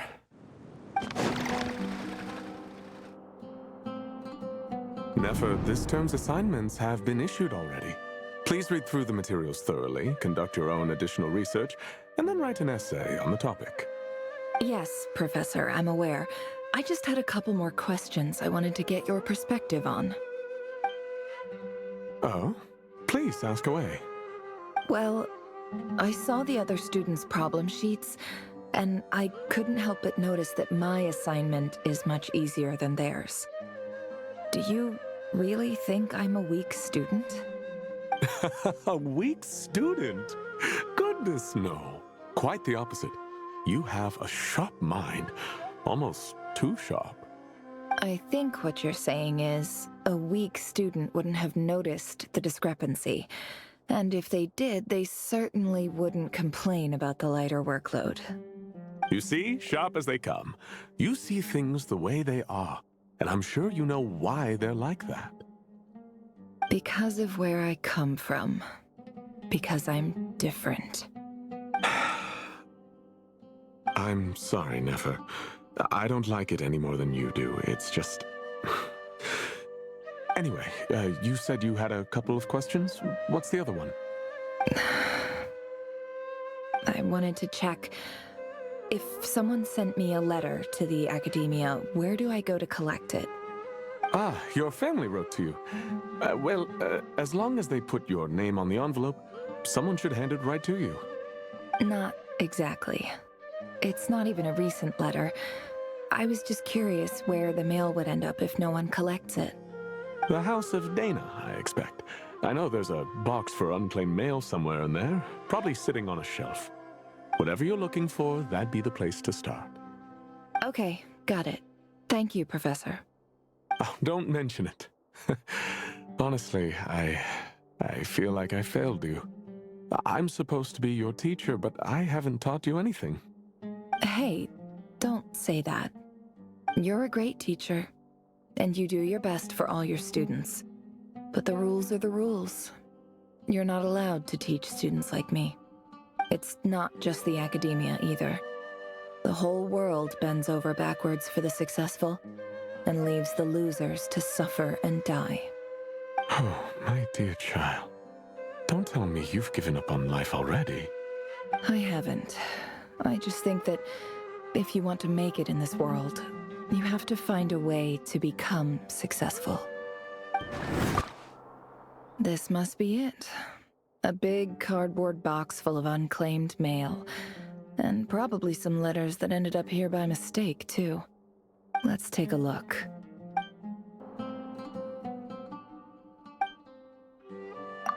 A dilapidation survey from Port Ormos. Looks like it's from a Core of 30 representative. What a strange thought. A bunch of mercs losing sleep over rundown buildings. This one was never even opened. I guess the recipient didn't care what the Core of 30 had to say about anything. Who was it addressed to? I don't recognize the name, but it must have been a Kasharawar professor.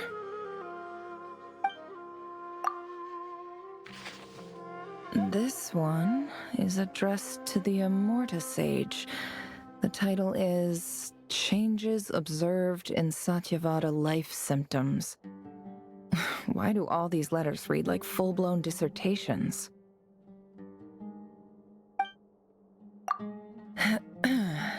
Guided by the incense, we became lost somewhere in the forest.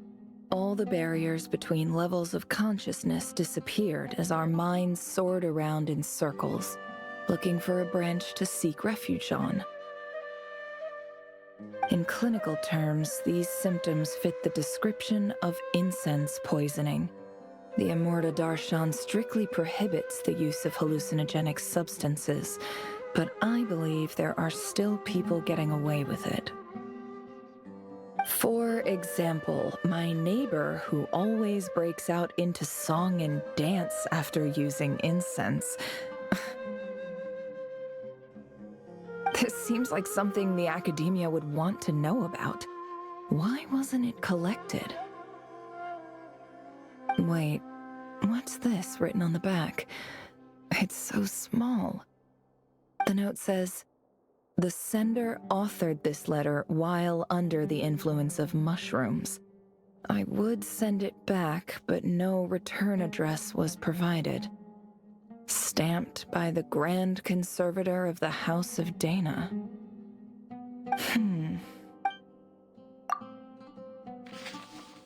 This next one is addressed to Grand Sage Azar. A few words of protest regarding recent changes in Sumeru's educational policy.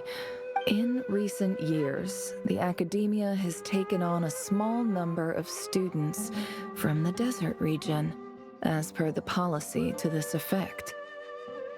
However, it appears to me that these students have not, in fact, been provided with educational opportunities that are, in any meaningful sense, equal to those enjoyed by their peers.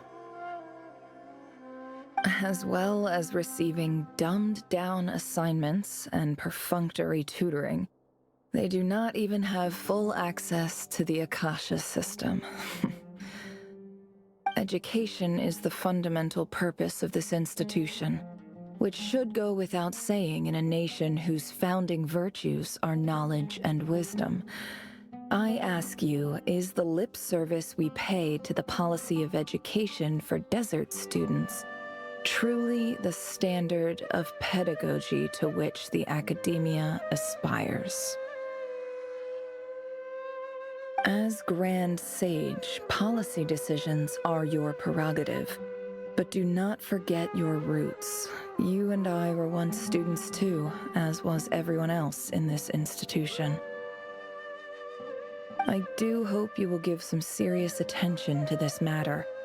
I encourage you to discuss issues like this with myself and others, and listen to some alternative opinions.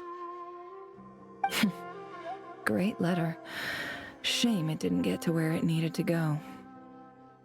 And the sender is... Sage Cyrus of Spontamod. I didn't realize anyone else even knew how bad students like me have it in this place. So this is where letters from the Sage of Spontamod end up? Nice one, Grand Sage. Really enlightened leadership. Whatever.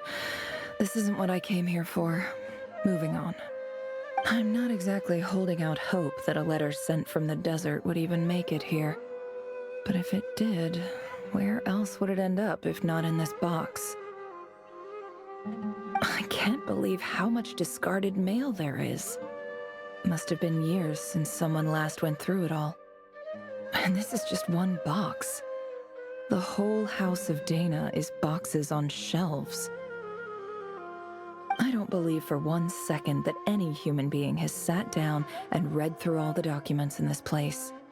Who has that much free time on their hands?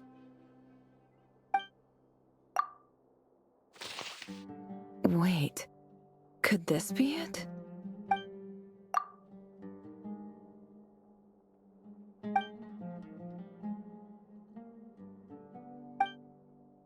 Greetings, Halil. My name is Sinue, chief of the Shimti tribe. I was the one who came to you and your colleague's aid when you ran into trouble in the Great Red Sand. I don't know how well you remember it now, but I brought you to safety and gave you some water and other supplies. You seemed very pleased and told me your name. In my tribe, learning a person's true name is serious business, and I therefore see you all as friends. You were kind enough to leave your contact details so we could stay in touch. The Shimti tribe lives a harsh, nomadic existence in the desert. You were sympathetic towards my plight, promising to make me a special ambassador of the academia and help us find a way to make a better living. This brings me to my reason for writing. Our tribe has fallen on particularly hard times, and I would like to ask for your assistance. There was a terrible sandstorm a few days ago, which blocked up the well in our land. To ensure my people's survival, I had no choice but to venture into Iyab and Unut territory in search of an alternate water source. The Iyab and Unut are descended from the Thamudians, while we trace our ancestry to Tulatula. We worship the Lord of Flowers and have had relatively good relations with our fellow tribes up until now. I found a well belonging to the Iyab tribe. They declined to help us, but I really had no other option. So I took some water to keep me and my tribe alive. My actions are certain to incur their wrath. When we met, you assured me that you would be my ally in the academia. I would like to take you up on that offer, because I really need your help. I wonder if you could send an academia representative to meet with me.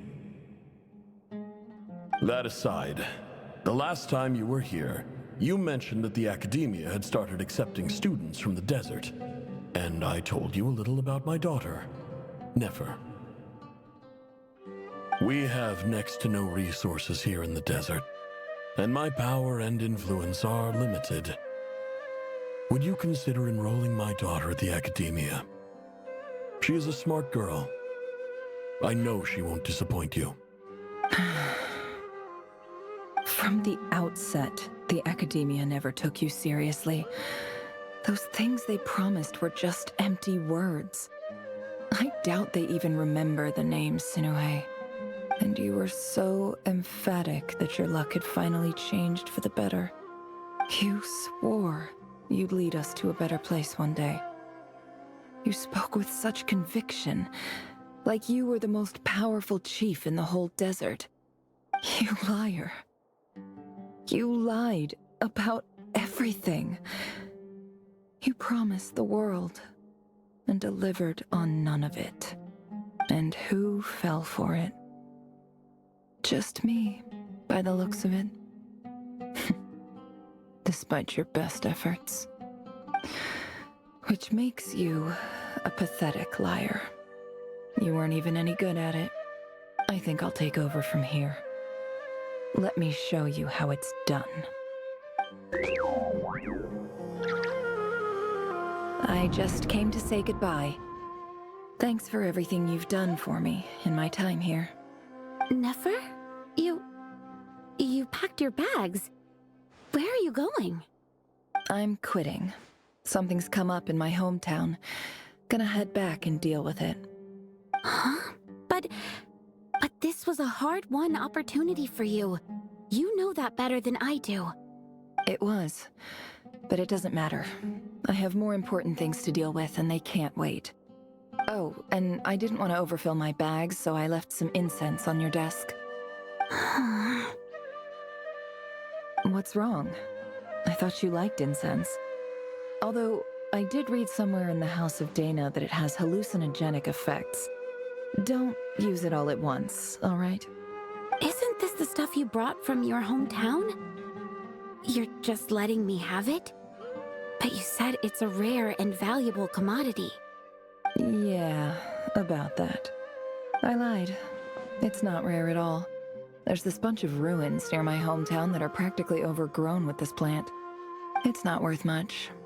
Keep it, it's fine. But never... All right, that's all from me. You take care.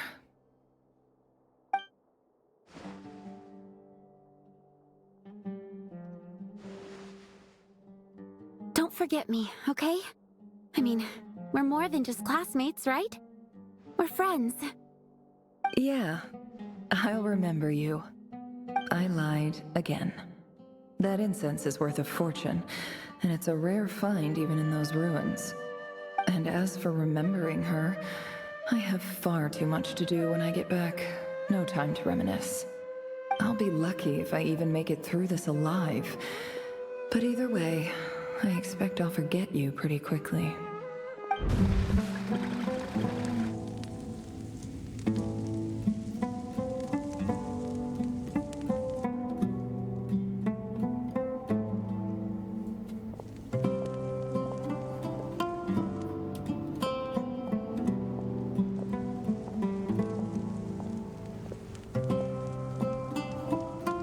It's a pleasure to meet you, Mr. Arif. So, what does the Academia want? Since they've sent their special ambassador, I assume there's a big business deal to be made. If not, I'd be very disappointed. Please, sir, lower your blade. You're lucky I'm the one they sent. Not all special ambassadors share my admiration for the Iab people. The ever-shifting balance of power in the desert reduced the once great civilizations of this region to rubble and sand. But the story of the Iab has a very different trajectory. Others grew weak, but you grew strong, beginning in obscurity and moving to prosperity. You're the only ones who defied the trend. Huh. So, you do know who you're dealing with? This well is the perfect symbol of your strength, is it not? It used to belong to the Unut, but it looks like you have control over it now. You're not wrong. But I'm sure you didn't come all this way just to flatter us. Of course not. I came to bring you some very good news. Some information that recently came to light, which might just be your ticket to freedom. Records uncovered by the Vahumana Darshan show that a certain well currently under Iab control is built on top of some ancient ruins. These ruins are of great archaeological interest to the Academia. I checked the map carefully on my way over here, and I'm confident that this is the well in question. The Academia is offering 50 million mora in return for excavation rights. 50 million? No, wait. If these ruins are as important as you say, 50 million's a little low, don't you think? Don't get greedy, Iab. We know far more than you think. We know that you seized this well by force. Wasn't that the first step in your rise to power? To drive away the Unut and steal their water supply? So what if it was?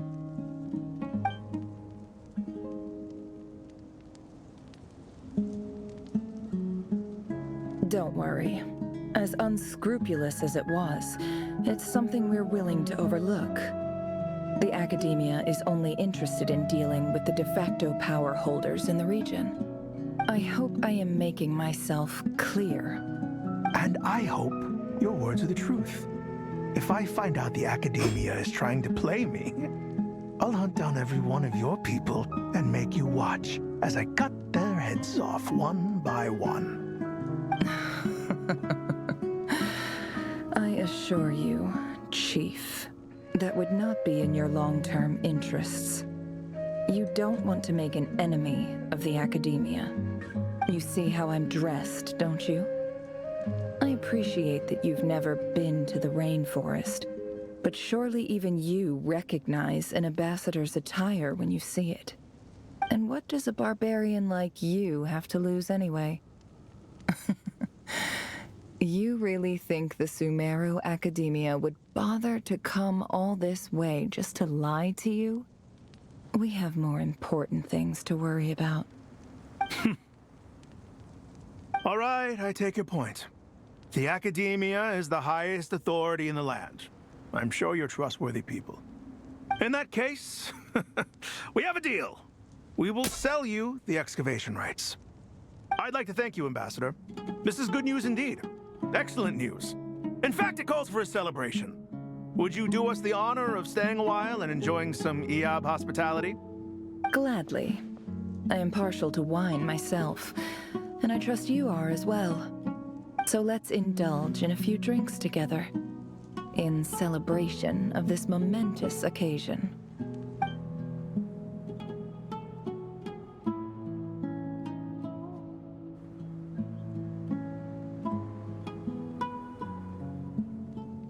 Chief! Chief, it's an emergency! It's the Unut. They've taken the well.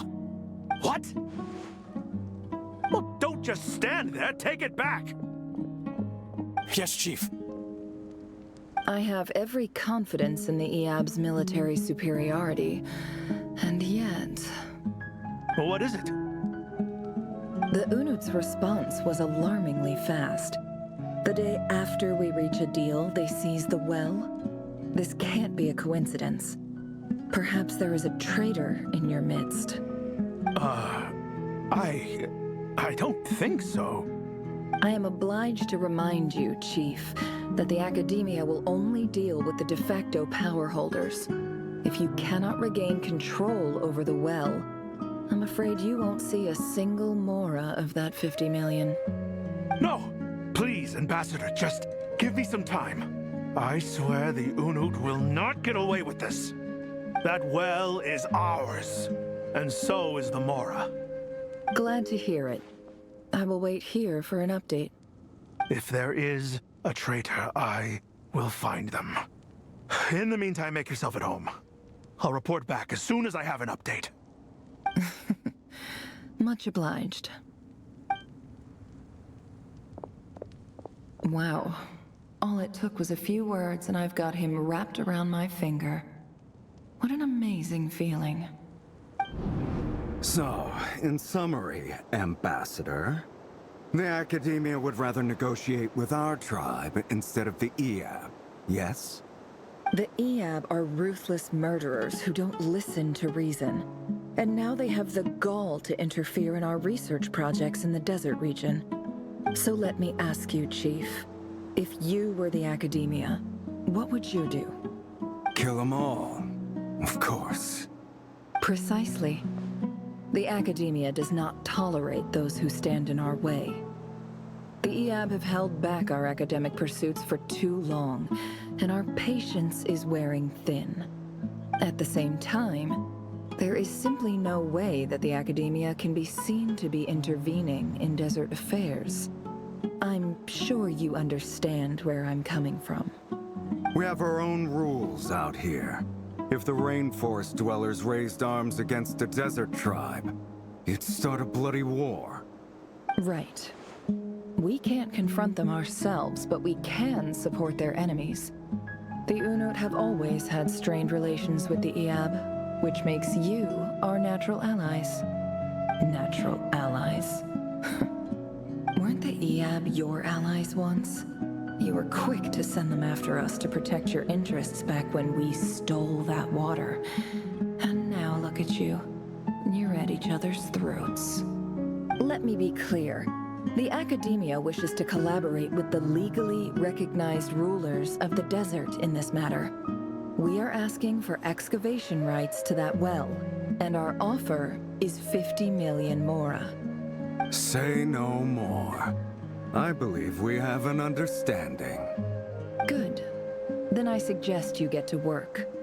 Get us access to that well, and the mora's yours. You see, Dad? Lying is easy when you know how. People will believe anything.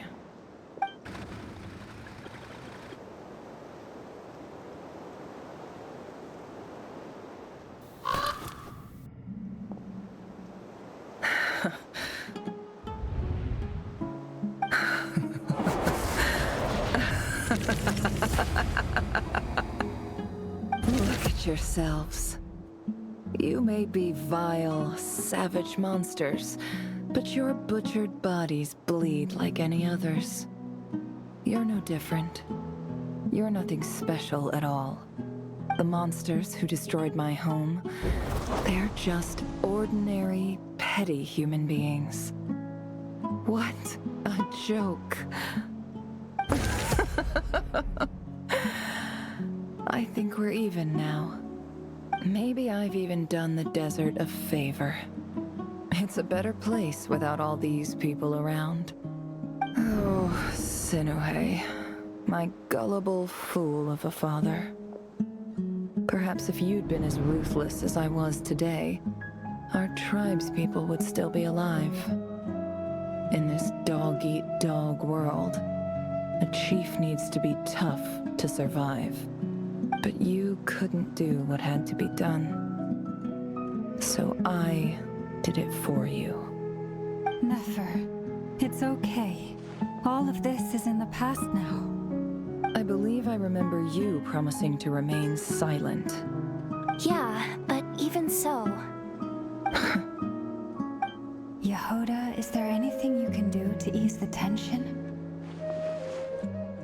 All right, time for a sharp turn onto a completely different topic. So, anyway, that's enough of that. When are we getting out of this place? Feels like we've been walking forever. I'm getting pretty tired. Oh, Lauma, you tired? Yes.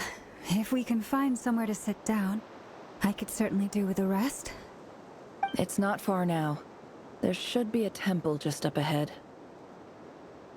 Yes. Really? A temple? That's where this story ends? I guess that's how things go in the desert. Desert dwellers can never escape their destiny. Or so everyone says. I never wanted to believe it, but looking back now, I'm as desert as they come. You mentioned a temple. What's waiting for us there? My biggest trade secret of all. Ah. Then I'm guessing it's where you got your power from. The power to peer into other people's minds.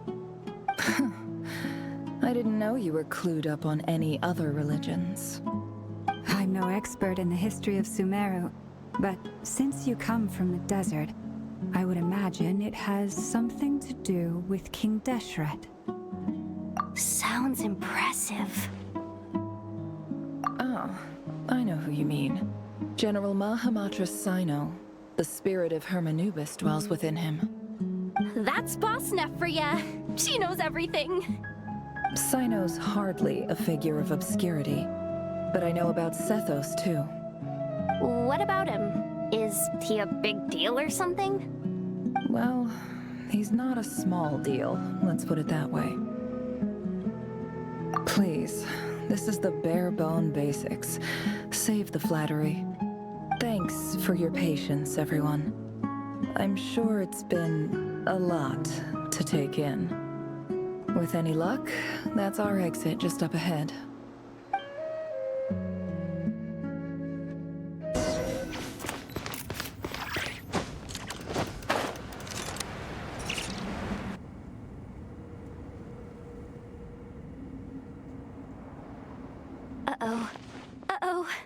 Uh-oh.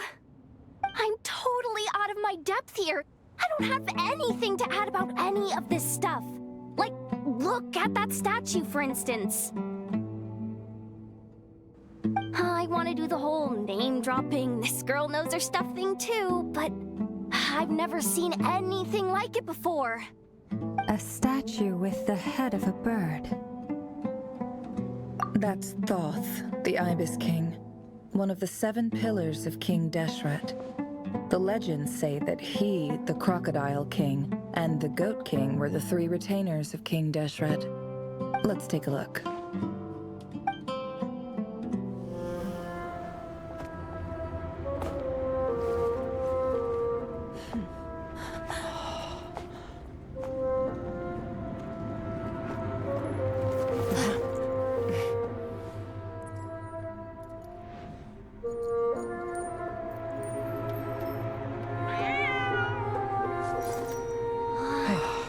It's just Ashru. So, all is well?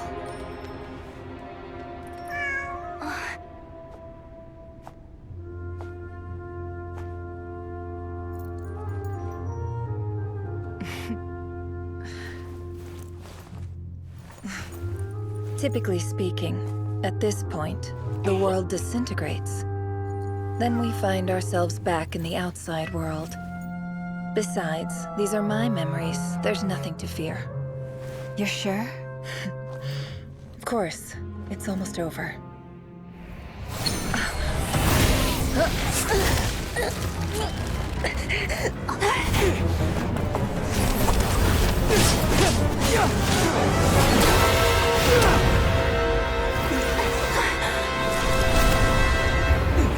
Never! Hold on!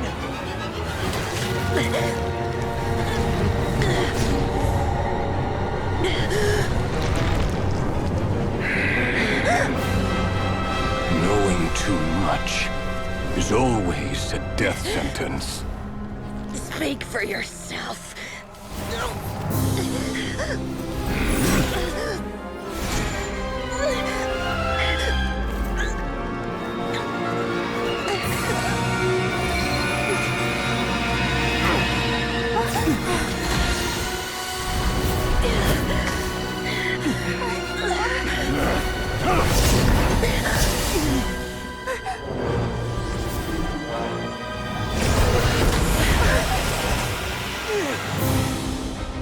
How repulsive.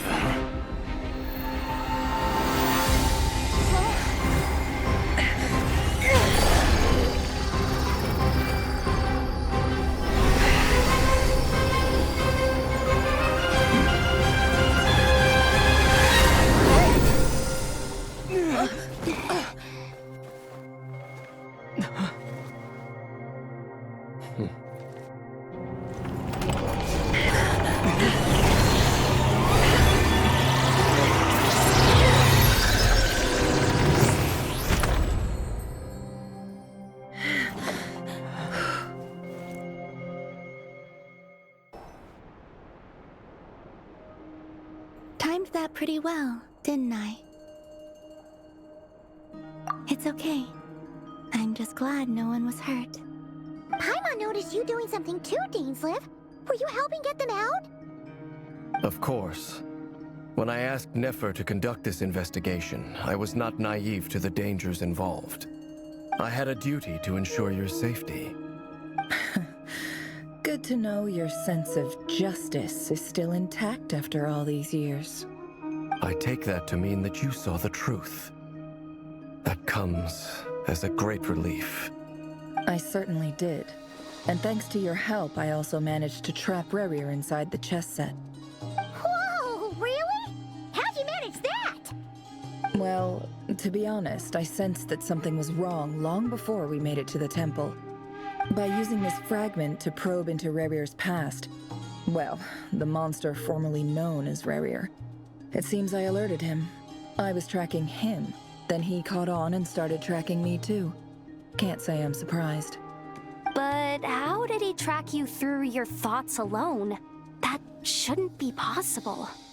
Rerir was a secret agent who reported directly to the Vinster King. He is an expert at finding a trail and hunting down his pursuers. No wonder. He infiltrated the chess set, read my thoughts, and built a new virtual chess set inside of it. That's why we weren't able to leave at first. Speaking of your chess set, it's quite a remarkable item.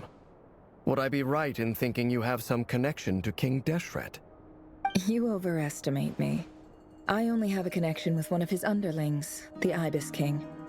You all saw how this came to be. A long time ago, the Eab massacred my tribe, the Shimti, in our home village. A few years later, I enrolled in the academia, where some new information came to light. The Unut and the Eab fought a bitter battle over the rights to a well, all for the sake of a non-existent 50 million mora. The Eab ultimately won that confrontation, but their victory came at the cost of almost every warrior in the tribe. The final blow to the Eab came at the victory feast, when an Unut assassin beheaded their chief right before my eyes. The remaining Eab fled and have been scattered to the winds ever since. Having gotten my revenge, I returned to my hometown, where to my surprise, the nearby temple was still standing. There it was, seemingly immune to the relentless hostility of the desert, while my tribal home lay in ruins. As I stood there gazing at the temple, I noticed a cat just outside. This cat, as it turned out, was home to the spirit of the Ibis King. He led me to a gate deep inside the temple, and there he made a deal with me. This chess set is my gift from the Ibis King. The chessboard within is made to the same specifications as the one in the mausoleum of King Deshret, and represents his power of piercing analysis. With this chessboard in its container, I gained a certain ability to perceive hidden secrets. Now, you could conclude that the Ibis King simply wanted to give the people of this world the power to seek the truth, but I don't believe that's the full story. Every god plays favorites. Their hearts are as fickle as any human's, full of secrets, perversions, egotistical tendencies. But precious few gods are willing to admit this. It is the same with all powerful forces, including fate itself. Their gaze falls preferentially upon a select few. As you rightly point out, this is an act of favoritism.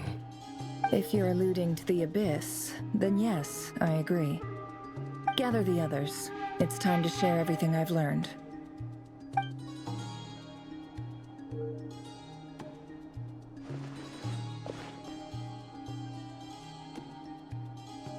Thank you all for being here.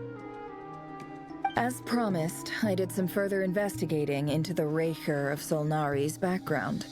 I am pleased to report that the investigation has been most fruitful indeed. The Raker of Solnari, real name Rerir, was once a Conrian subject who served the Vinster King. I will now share the important details of his story.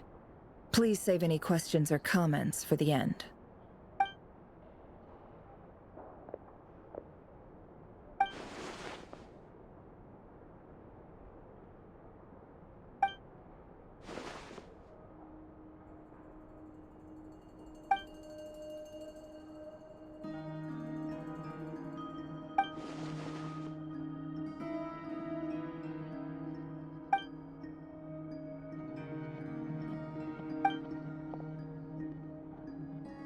So that's why he's so obsessed with the moon.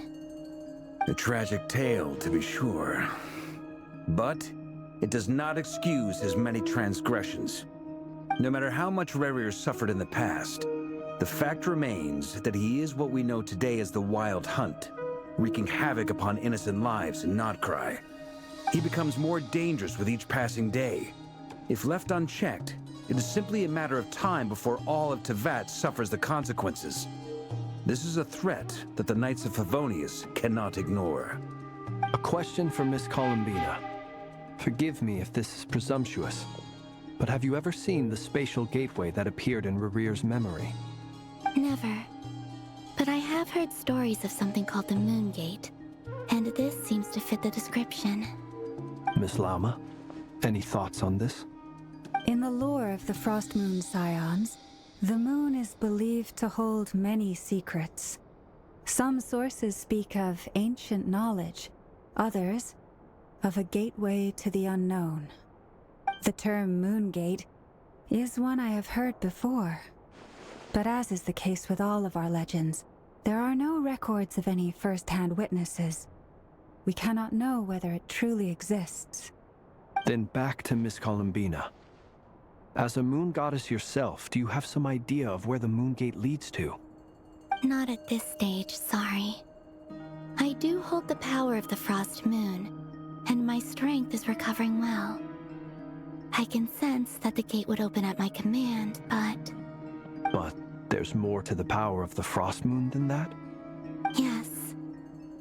A moon goddess has the right to open the Moon Gate, since it is a path to the moon. But as Nefer mentioned, holding open a spatial gateway takes a huge amount of power. And right now, I need to conserve my energy to fight the Rahier of Solnari.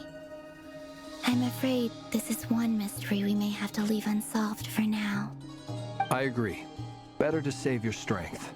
But if you'll humor me for a moment, I have a bold conjecture of my own regarding the world beyond the gateway. I highly suspect that neither Tholindis nor Rahier made it through unscathed. The evidence pointing to this is the fact that the Rahier of Solnari exists in the form of countless fragments. With the abyssal power he wields, no ordinary foe can touch him, let alone tear him to shreds. And yet, the wild hunt proliferates wherever his scattered fragments lie, drawing hordes of monsters to many different locations across the land. So your theory is that Rahier was physically torn to shreds by some powerful force? Hence, why the Wild Hunt is a distributed phenomenon, rather than a unified one? Makes sense to me. Explains why the Wild Hunt is so pervasive, and why he's been trying to piece himself back together. He was whole to begin with, and he wants to be whole again. Without the power of the Abyss on his side, he almost certainly would have perished the moment he was torn apart. But the Abyss, much like a curse, has kept him alive. I could not agree more. The power of the Abyss is most surely a curse. It is a compelling explanation, and one that accords with my present understanding of Abyss creatures. Whether the life form in question is primitive or advanced, if a curse has extended its lifespan unnaturally, it will continue to survive in spite of everything. This raises some interesting questions. I will run some experiments and see if there is any validity to my suspicions. That being said, regardless of whether my research bears fruit, I would like to thank Miss Nefer for conducting such a thorough investigation. Already, it has greatly enriched my understanding of the entity we face. My pleasure, Mr. Albedo. I too hope that the information I have shared today proves useful as we look to formulate the next stage of our plan. Hey! What is it, Dainsleif? You look really upset! It's just... when I think of the man I once knew as Rahier, I struggle to understand why things had to turn out like this. The two of you used to be friends, didn't you? I don't know if these words will bring any comfort, but my heart goes out to you. Mine too. We can never know all the hows and whys of the way things are. The moon and stars are full of untold secrets and lies, and the skies are host to many more mysteries than these alone. Yet, none of that can begin to compare with the complexity of human life. Those are the first comforting words I've heard in a long time. Thank you, both. Well, I think this is a good place to end today's meeting. I'm sure Nefer needs some time to recover. She's been through an awful lot today. That's very thoughtful of you, Lama. Of course. Sounds good to me. Take some time to rest and digest before we reconvene to nail down a plan.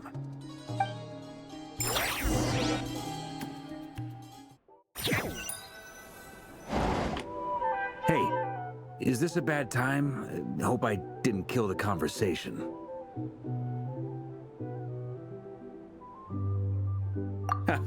No need. Come on, let's talk outside.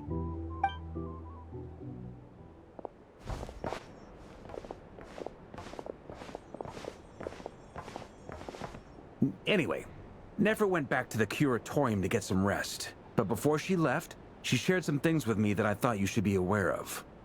Firstly, although she managed to trap the Raker of Solnari inside her chess set, there's no guarantee that the power of the Ibis King is any match for one of the 5 sinners. Their powers are beyond our comprehension. It's only a matter of time before he finds a way to break out. We have to come up with a plan and take care of him before that happens. Honestly, my mom figured that might be the case. So, how long have we got? Well, I asked her that same question. She talked for a long time, but for the most part, it seemed like she was trying to convince me how precious her chess set is. What a long and storied history it has. It felt like some kind of sales pitch, you know? The kind where you end up handing over Mora against your will? Anyway, after all that, she finally answered the question. 2 days, at most. 2 days? Holy moly! Can we even recruit enough help in that time? That remains to be seen. Which brings me to the second issue. Dainsleif is obviously conflicted about this whole thing. But given how little time we have, there's no way we can pull this off without his help. You have some history with him, right? Do you think maybe you could talk to him for us? Great. I appreciate it. All right, on to item 3. So, Albedo, Durin, and I put our heads together and came up with a plan. Can't promise it's gonna work yet, but at least it's a start. We figured we'd bounce the idea off you first. We'll explore it further once everyone's recovered. Oh, Paimon's dying to hear this. All right, so here's what we're thinking.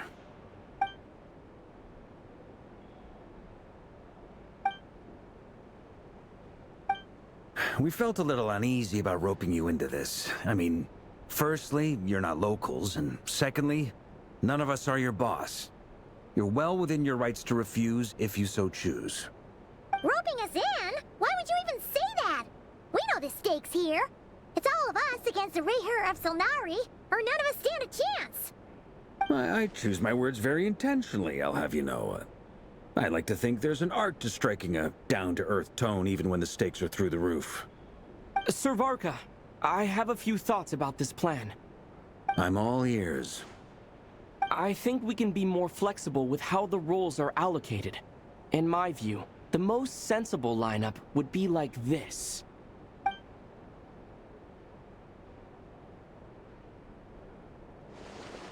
I see your point, yeah. But if that's how we're going to approach this, you'd better make sure you're ready. To be clear, I don't doubt your abilities. Far from it. I just want to make sure. Are you really willing to take all this on? I want to do everything within my power. The Raher of Solnari is a truly fearsome opponent, and if I do my part, it'll greatly reduce the risk for everyone else involved. Well, that tracks with what I've heard. Jean's mentioned in her letters that you're so diligent it's almost abnormal. As in, most people weigh up the risks and rewards in situations like this. But you seem to just march towards danger without a moment's hesitation. Of course, everyone appreciates a fearless pioneer. But all that aside, I'm the Grand Master of the Knights of Favonius, and you're our honorary knight. I want to make sure your courage doesn't come at the expense of your safety. Thank you, Sir Varka. I should be the one thanking you. It means a lot to have you on board.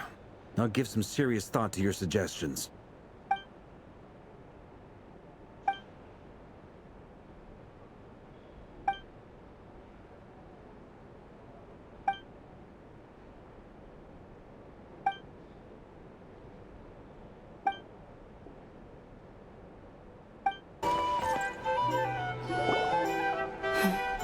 This is a thorough plan, but I do have one last question before we take action. How can we be sure that our enemy won't leave the designated area? Great question. Albedo's been hard at work analyzing Rarer and the Wild Hunt's behavioral patterns. His conclusions are as follows. Firstly, from the earliest known confrontation until now, Rarer has never displayed any ability to manipulate the dimension of space. So it's unlikely he has any power in that domain. Secondly, he seems to have a particularly strong vendetta against our group. If we put him in a fight-or-flight situation, he'll choose to fight every time. Thirdly, finally, and most importantly, he is consumed by hatred, both for the moon and for his enemies. Turns out, we tick both of those boxes. We have a reincarnated moon in our ranks, and a spy who accessed his private memories without permission. He'll be baying for blood, not looking to escape. As someone who's had their fair share of interactions with the Wild Hunt, those all seem like valid observations to me. Understood. Then I will defer to the verdict of the group. Well, everyone, that's the plan in full detail. Albedo and Durin are carrying out their part as we speak. Plan approved. Scheduling. Okay, any firepower you need, I got you covered. Let's... The Frost Moon Scions are behind you as well. And the rest of you?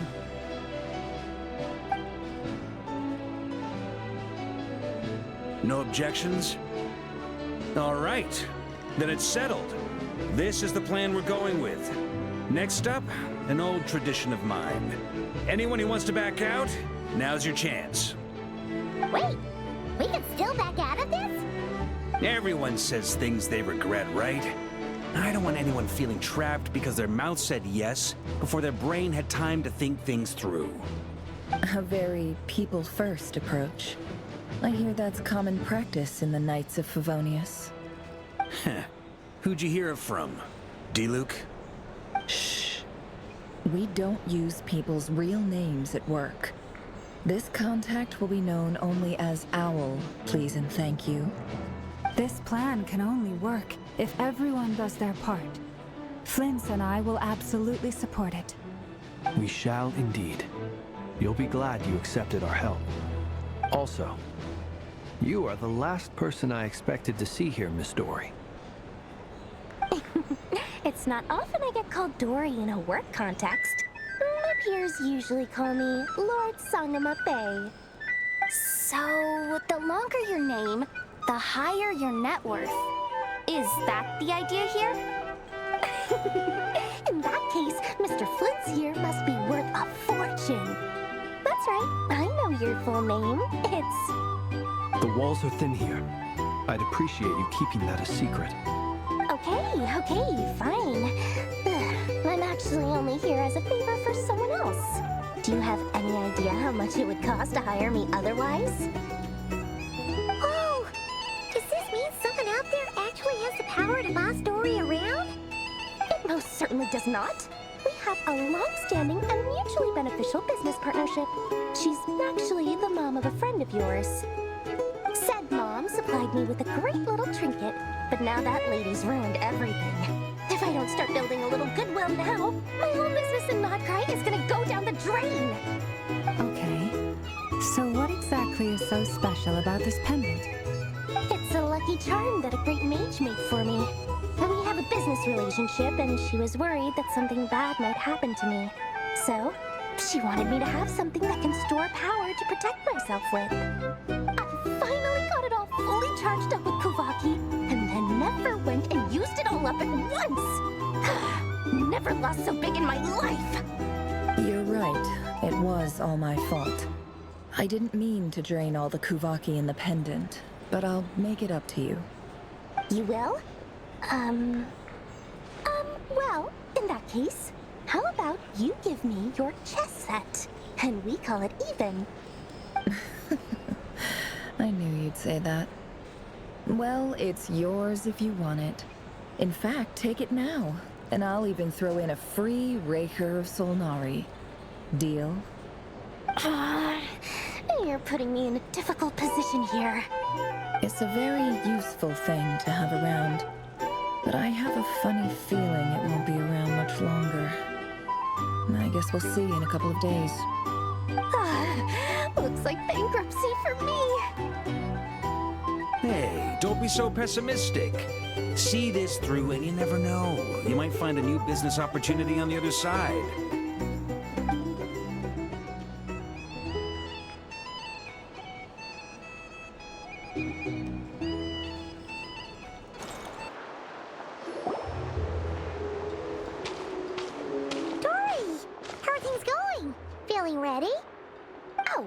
Was born ready.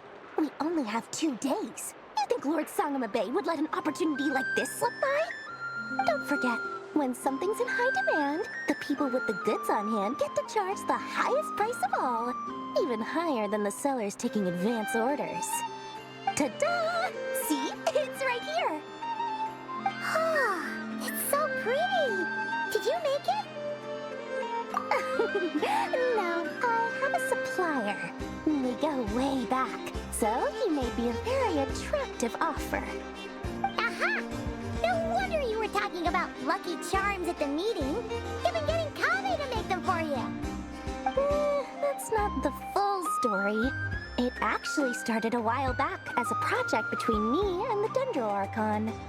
Mage Alice once warned me that this world won't stay safe forever. There may come a day when everyone faces a great crisis. I passed this on to the Dendro Archon, and she secretly brought together a research team made up of Sumeru's top scholars to invent a technology that could keep people safe. I won't go into the details because it's all very complicated, but if you want to know more, you can ask the Dendro Archon about it sometime. Anyway, point being, it was the Dendro Archon who asked Kaveh to build this little contraption. As one of the top Kasharawar talents, he was the obvious choice. Took him long enough. He stressed over it for ages. He must have gone through at least a dozen designs before producing a final product. But that's Kaveh for you. Marak delivered it to me a couple of days ago, along with a letter from Kaveh. Could I ask why I'm sending this technology to you? And what's your proposed use case? Has it been approved by the relevant authorities? So nosy. My fault for sending him the research permit to begin with. Surely Nahida must have told him you were involved in this project. He was probably just nervous because you're always so secretive about your business. Could be. Anyway, I just replied, let's hope there never has to be a use case, because it would involve grave danger. Well, fair enough. But it sounds like he was just being cautious. He probably felt responsible as the one who made it. Or maybe he was asking as a favor for his housemate. He's done that before. Not sure why, though. His housemate doesn't seem to really care that much about this kind of stuff. Either way, all's well that ends well. I'm just glad to finally have my hands on the product. I wouldn't want to be without it, given the potential dangers that lie ahead. Huh? What does that look mean? Paimon's just super surprised. This must be the first time we've ever seen you actually get serious about something. Well, a long time ago, I made a promise to myself. I promised that I was gonna live every day of my life with a big beaming smile. Obviously, Mora plays a big part in that. But there are always gonna be times in life when you have to give something back. That could mean paying back a debt, returning a favor, or showing some kindness. Alice has been a huge help to me over the years. She was the first investor I ever had. And I want my investors to know that Lord Sangamabe is the best in the business. And more than that, no one knows what the future will bring. Whatever happens, I want to make sure the Dendro Archon and all of Sumeru is prepared to face whatever comes. Oh, that? I was just making sure Nefer and I are square. Don't be thinking it was some sort of benevolent act. I'm no saint, so don't treat me like something I'm not. My priority is doing the business that I want to do. So long as my conscience lets me, but it usually does. That's the Lord Sangamabe business model. Alright, if you say so. I do say so, and that's the whole point. I'm a businesswoman. Don't go trying to figure out what kind of person I am. You'll exhaust yourself. Much easier for everyone involved if you just take my word for it. Oh, and could you two help me get this stuff where it needs to be? Thanks so much. You're my favorite assistants.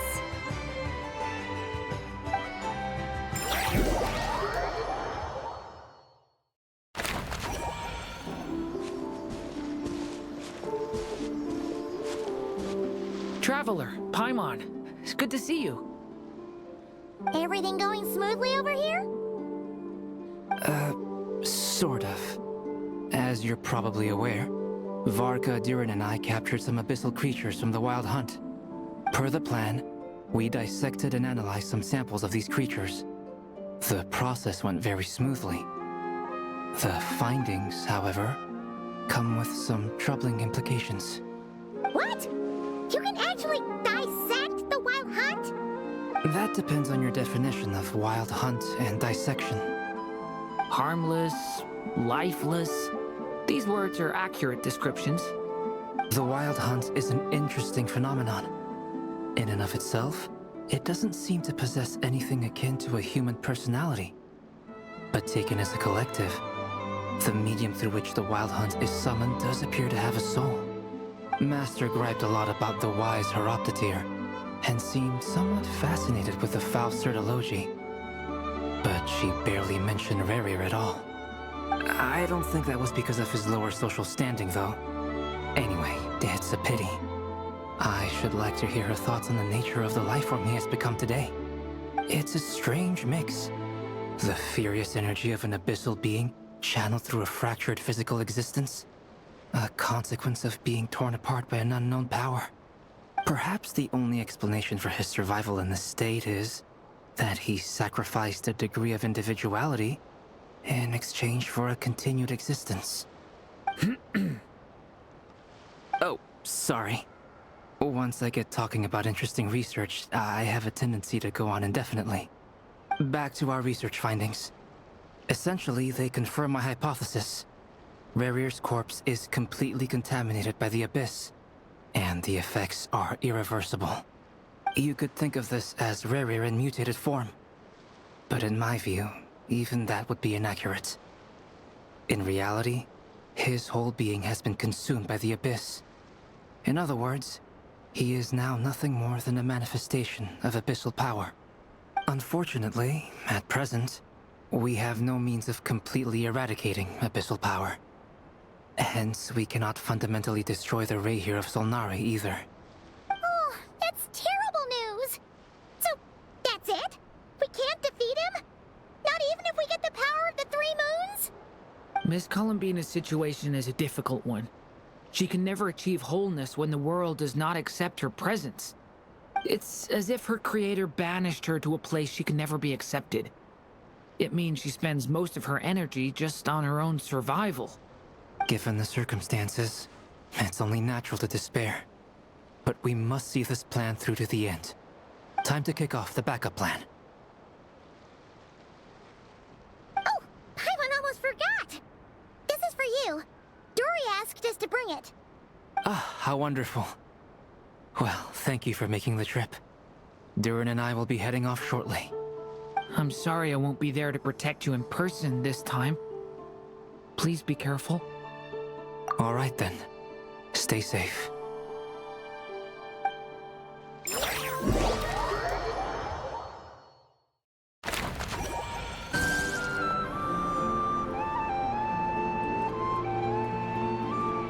Miss Lauma, is everyone here? Yes. The fate of my flock is in your hands, Grand Master Varka. Please keep them safe. My lady, what are you saying? Within the next 24 hours, we will face the biggest crisis the world has ever seen.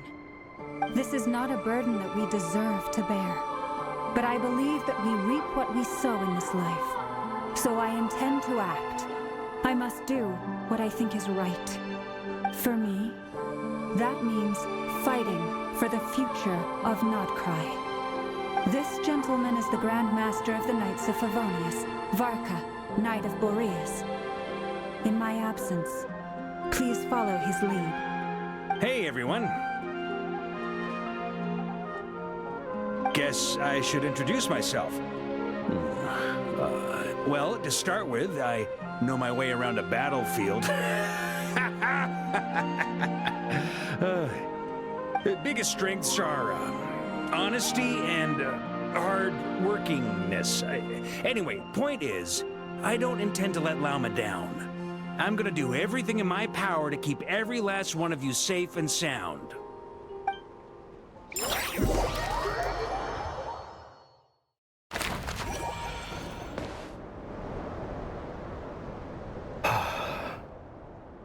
Something on your mind?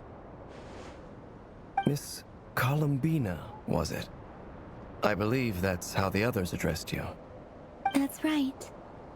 Names are funny things. Have you always been called Dainslev? Yes. I take it your own name has a more complicated history. I have a different relationship with names than other people. To be honest, I'm not even sure that Columbina is my name. At least, not in the same way that Dainslev is yours. But it's what everyone calls me, and I go along with it.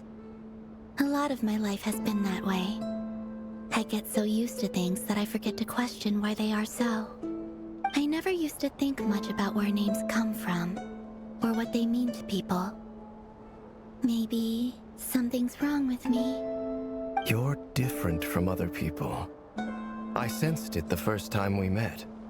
You're more perceptive than most. I'm sure your long life and rich range of experience explains that. Do you ever find yourself missing Conria, Mr. Dainslev? Difficult to answer. I have dreamed of the past many, many times. Sometimes I'm fighting tooth and nail.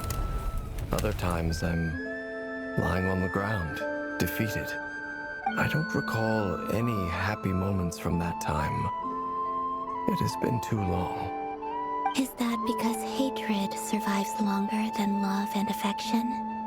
That would not be for me to say. I make no excuses for the grudges I bear. But whatever the reason, I remember little that was beautiful or sentimental. Thank you for your help with the Rerir situation. Without your efforts, I never could have learned the hidden truth of his story. You're welcome. I know he's your friend. Friend? He betrayed me. And I never really understood what he was going through in life. Some friendship, that is. Okay. So, do you plan to fight him with us? You see, you're torn. Now you know what really happened. You see the things he's done in a new light. I need some time. Of course. I completely understand. Anyone else in your position would feel conflicted too. Actually, I went through something similar myself recently. Something happened that changed my perspective on a situation. A situation I took for granted at the time, but now I feel very grateful for it. You mean the Harbingers who still support you, even though you've left the Fatui? Yes. I always thought they were only helping me because Harbingers are forced to work together. But then I abandoned them. A warrant was even put out for my arrest. And even now, they still support me. Which means I was wrong about them all along. Clearly, they view you as a friend. I feel a little guilty now. I regret not seeing her help for what it was, and not treasuring it. I see the guilt that you're feeling now, because I feel it too. Hopefully, talking about it will do us both some good. Have you noticed that the Traveler and Paimon are over there? I think they've been listening. Huh. Shall we say hello? Sure. Hello.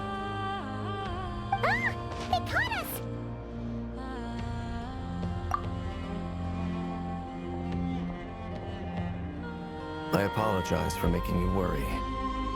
No doubt you wish to know where I stand on the plan to take down the Raker of Solnari. I'm afraid I need a little time, but I will seriously consider joining you. You will? Oh, thank you so much! Everyone will be so grateful to hear that! They needn't be. This was something that I was going to have to face up to eventually. That doesn't matter to them. They're grateful to you regardless. You can't control their gratitude, so just accept it. And then, have a think about whether you're willing to join us.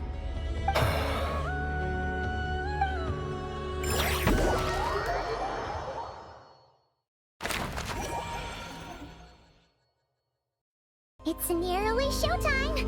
Let's go rendezvous with the others. You know the place. Ah, you're earlier than I expected. Hey, Flint's! Been waiting here long? Not too long. I came a little early so I'd have some time to think. Are you nervous about the battle? Quite the opposite. I'm reminiscing on my past battles. When I was awakened by the Radniki, I had not touched a weapon in many years. I felt like the battlefield was not where I belonged. But after waging war against the Wild Hunt for so long, I came to realize something. A life of absolute peace is simply not a possibility for me. My restless flame indicates that somewhere inside of me, there is a deep yearning to root out the evil in this world. Ooh, that doesn't sound like such a bad thing. Well, in the past, when I was a Fae whose primary concern was hibernation, it was hardly ideal. But it certainly serves me well here in the present. And I am delighted to be able to join forces with you in this endeavor. Looks like I'm not the first to arrive. Ah, Miss Lauma. Did you sleep okay last night? I struggled to settle down at first, because of the nerves. But don't worry. I got enough sleep in the end. I'll be just fine. Please, I'm just doing my part. Never! Over here! Aino asked me to relay a message. She said Anefa will be on high alert and keep a close watch over all secondary districts where defense is required, providing support as necessary. Meanwhile, Aino herself will provide range support to us directly, using her latest invention. Excellent. My thanks to all involved. The chess set's looking a little unstable. It won't hold him much longer. We should be prepared to engage at a moment's notice. No sense sitting around waiting. Let's make the first move while we still have the option. I agree. Paimon, find a safe hiding place. Got it! Be careful, traveler! I will.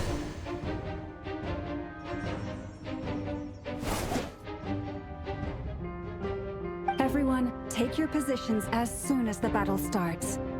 Every ounce of strength we have in our bones, let us bring to this fight. Ready? Let's go. I've seen all your futile ploys before. You have become the authors of your own demise.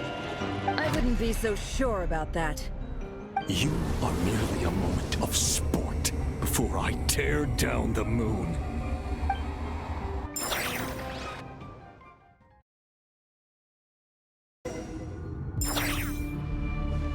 Stay on your toes.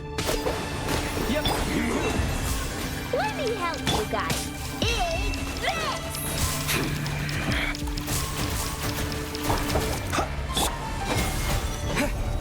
It began with the moon, and so shall it end.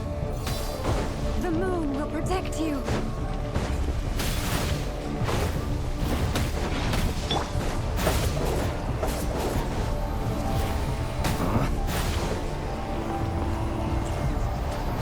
Do you see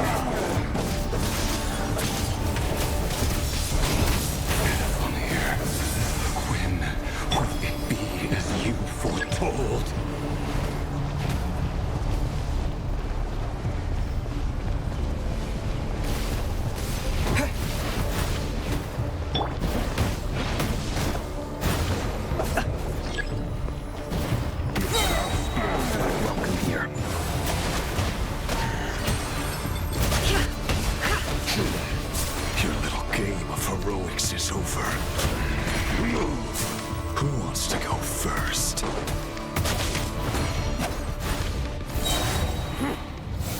No. Get out of my sight! No! We've been separated! Take! You okay? Never! Where are the others? Stuck outside the barrier. I guess he really doesn't like us.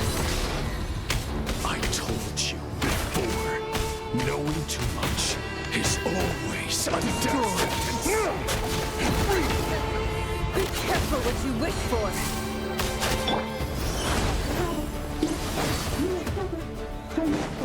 Lama! Can you hear me? Silence! The voices are gone. But at least I know they're still there. I need to focus. Stick to the plan. Remember my most important task. Just keep stalling him. If I can stall him for long enough, the moon will come.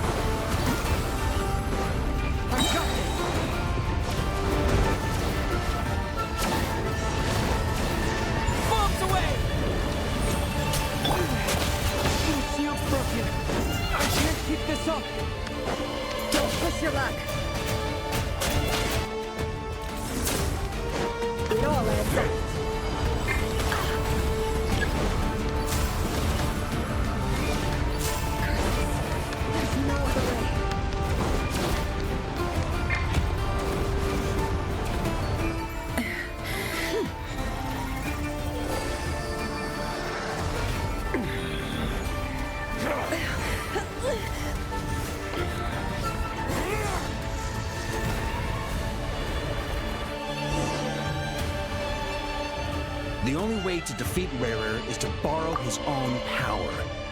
That means Columbina will have to disappear while you two bear the brunt of his attacks. You have to hold on.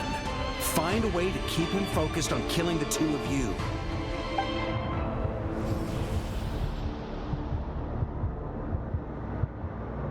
Never! Your eyes are bleeding! Soon you will be powerless to resist. And then, I will reduce you to dust. But that dust will plague your memories. Come on, keep holding on. Any other tricks up your sleeve? Let's see them. As entertaining as they are. You've backed yourself into a corner. You don't fool me. I see your fear clear as day. I have to stoke his rage. Make him unleash everything.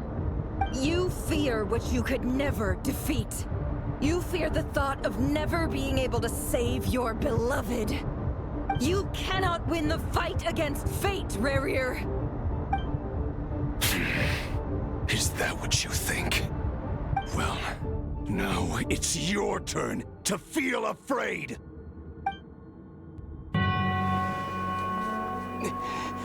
You fear the sound of your own name? Is it us you hate? Or is it what you've become? Let's see what becomes of you!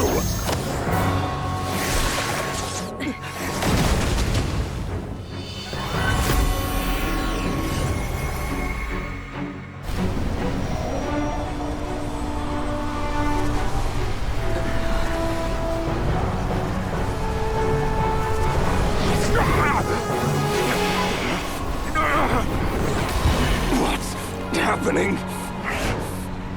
That power. I've seen it before.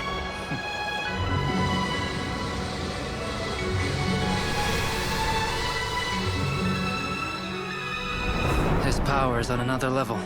We'll need to use an alchemical array to convert his power into a usable form. Then quickly channel it into Columbina, rendering her powerful enough to compete with him. I'll join you. I can help.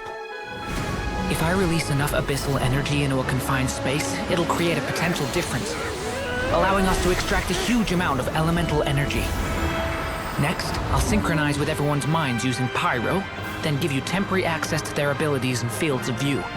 But it won't last long. Can you see? Well enough. So, we have a student of Gold Rheindotter in our midst. How about that?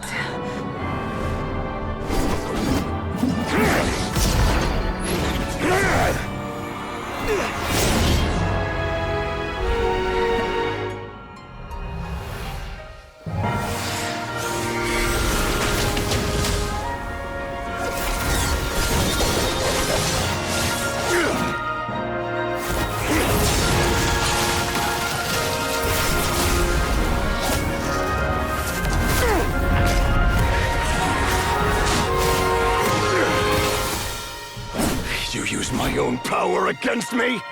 Just like how you stole Kuvaki. Look familiar?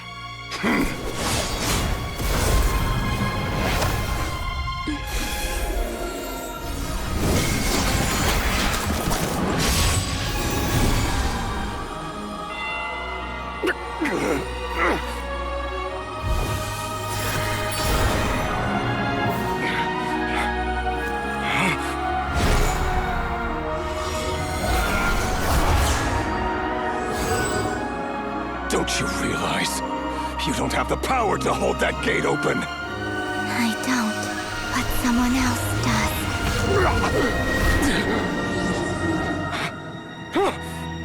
Goodbye, Rerir.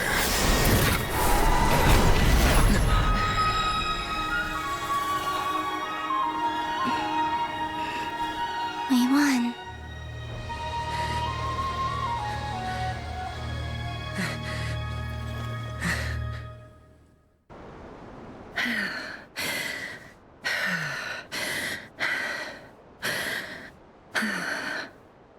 Nefer, how are your eyes? They're fine. Apart from the blindness, of course. It's not too late. Let me handle it.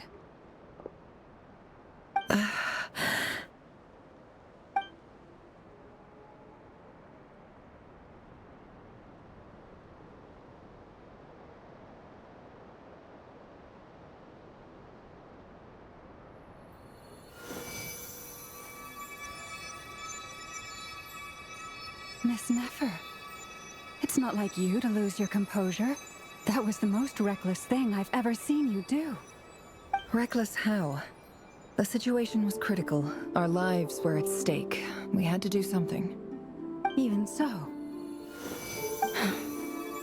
Okay. I guess you're right.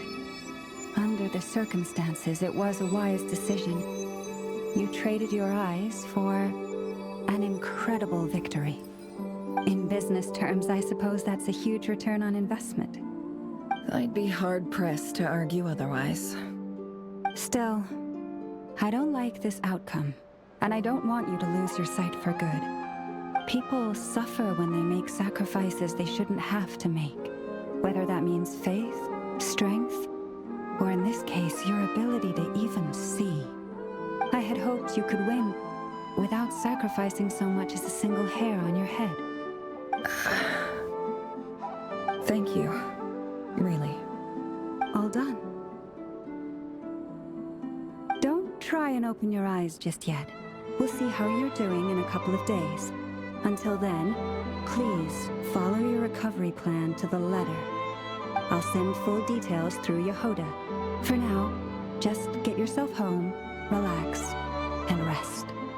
My dear friends, we have fought bravely and achieved a spectacular victory. A dark cloud has been lifted from the skies of Nodcry. All in this land will be grateful for what you have done. The moon will remember this day. Thank you both.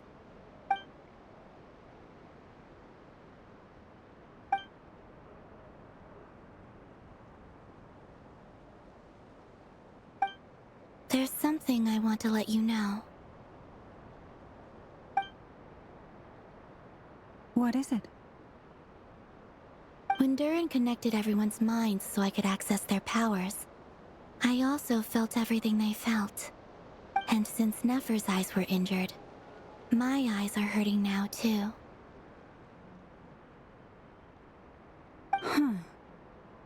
Hold on. Let me try. I only feel the pain. There's no actual damage. I just thought I should tell you. You're right. There's no damage. That's a relief. But I must say, I'm surprised to hear the Kutar share something like this with me. In the past, you never used to open up about yourself. Things are a little different now from how they were. I'm learning to share how I truly feel with my friends. Friends? You have no idea how glad I am to hear that.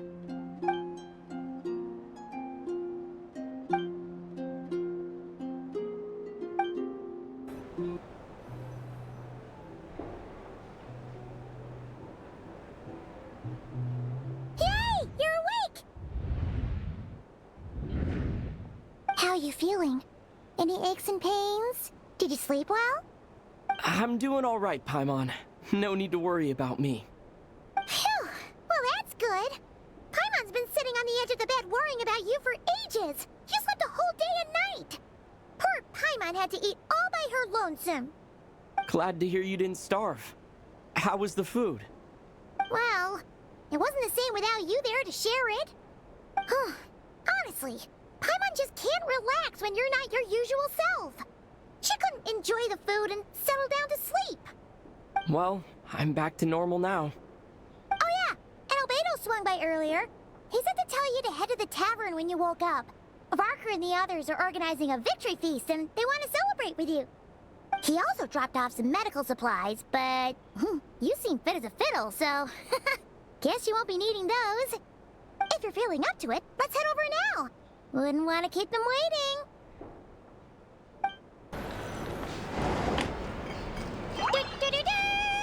We're here! Oh, Traveler and Paimon! Perfect timing! We were literally just saying how there's no way we're holding this victory feast without you any longer, and we would have postponed it till tomorrow. How are you feeling today? Much better. Thanks.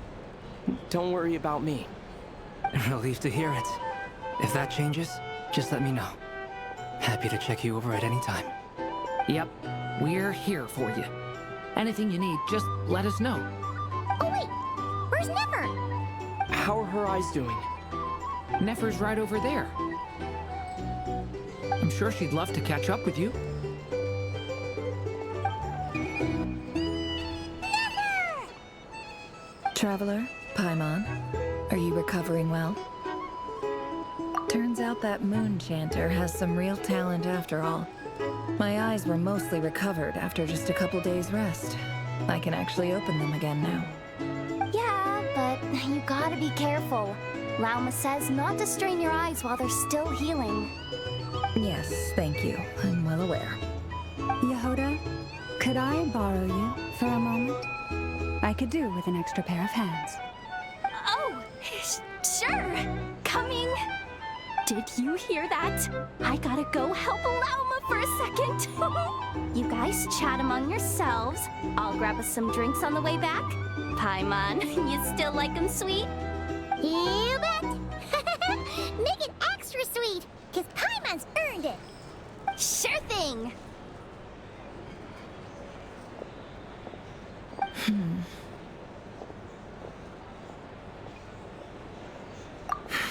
The Raker of Solnari.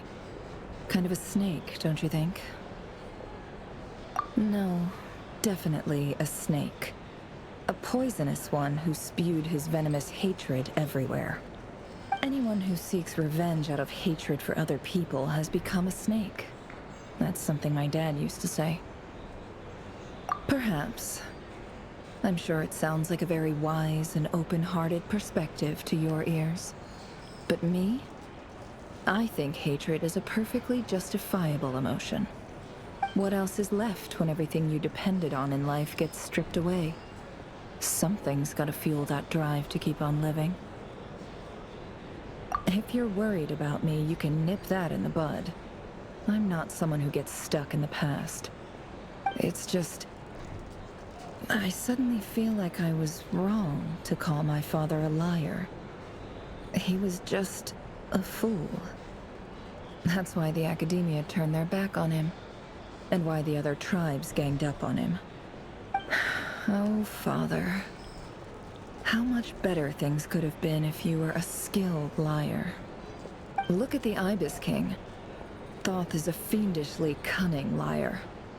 And yet, strangely, he feels more like a father to me than my real dad ever was. He's never brought it up, but I'd bet he feels the same way. Why else would he give me the power to perceive the truth, while at the same time training me in the art of deception? Well, King Deshret banished him to Aru, which is essentially a prison, and posed 3 questions to him. He promised that he'd have his freedom if he could find the answers. His response was to take on a physical form and approach me, hoping that I could become his envoy and search for one of the answers on his behalf. Did he really think I'd fall for that? He's stuck there. He can't make me return what he gave to me. So that's enough for you to decide he's nice, is it? He's a prisoner, and he was scared. So he decided to perform some good deeds to win people's approval. He lives in fear because he's a deceiver. How is Rerir any different? You can't work as a spy your whole life and expect a happy ending. It's preposterous. Yet I can't say I don't understand it. Liars live in the darkness of their own making, but it's still human nature to want to go on living. They say that a liar's soul is the most worthless thing in the world. What do you think?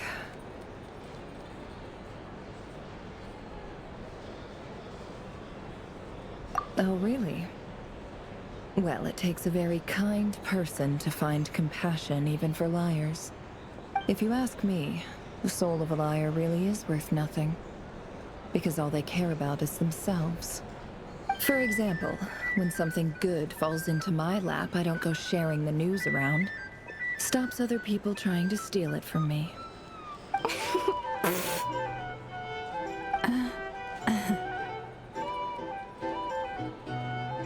So be it.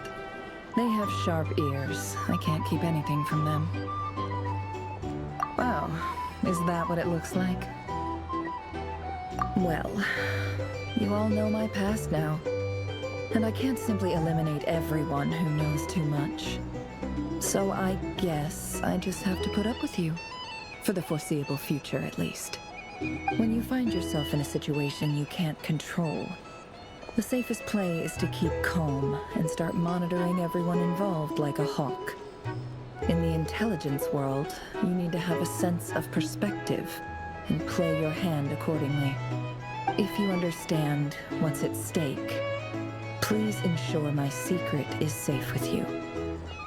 I trust you'll respect my wishes as a friend. But don't forget, I will also be watching you like a hawk. Very good. Oh, wait! Now that the panic's over and we've all calmed down, Paimon suddenly remembered something. After all that build-up, our mystery ally never showed up even once.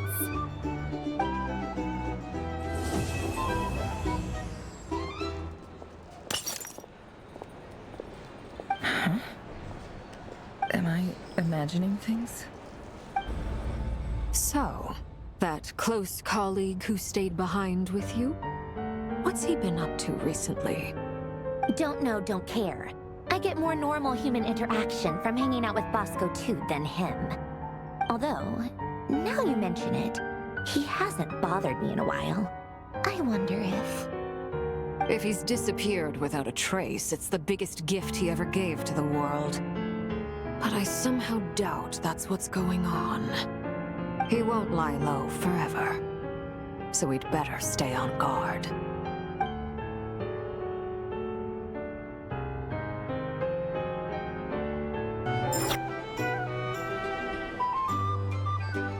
Ah, Lord Sangama Bay. How lovely to see you. I must thank you for the device you provided. It was an enormous help. Would I be right in thinking that it was developed by the Academia? Why come and ask me when you clearly know already? I mostly came to thank you. That's more like it. A little gratitude goes a long way with Lord Sangama Bay. Play your cards right, and you might even stand a chance of becoming my long-term supplier. The chance to work with such a kind and charitable investor as yourself would be a great honor for the Curatorium. Huh? Charitable? Who said anything about charity? First time hearing about it. Let's see. The first plot of land you purchased in Nodcry, your desert interests, and... Stop! What do you think you're doing? Exposing my investment history! It's nothing to hide from. They're all perfectly legitimate investments. And some of the land you purchased was with the intent of building a sanctuary? Yes, I heard about that too.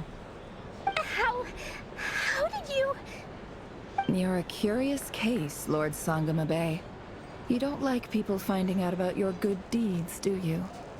But I'm afraid no matter how hard you try to keep things under wraps, where there's a will, there's a way. You did it for Sumeru, didn't you? It was empty land that was gonna go to waste otherwise. I figured if I built something there, it might at least get some use in an emergency. Disasters are capricious things.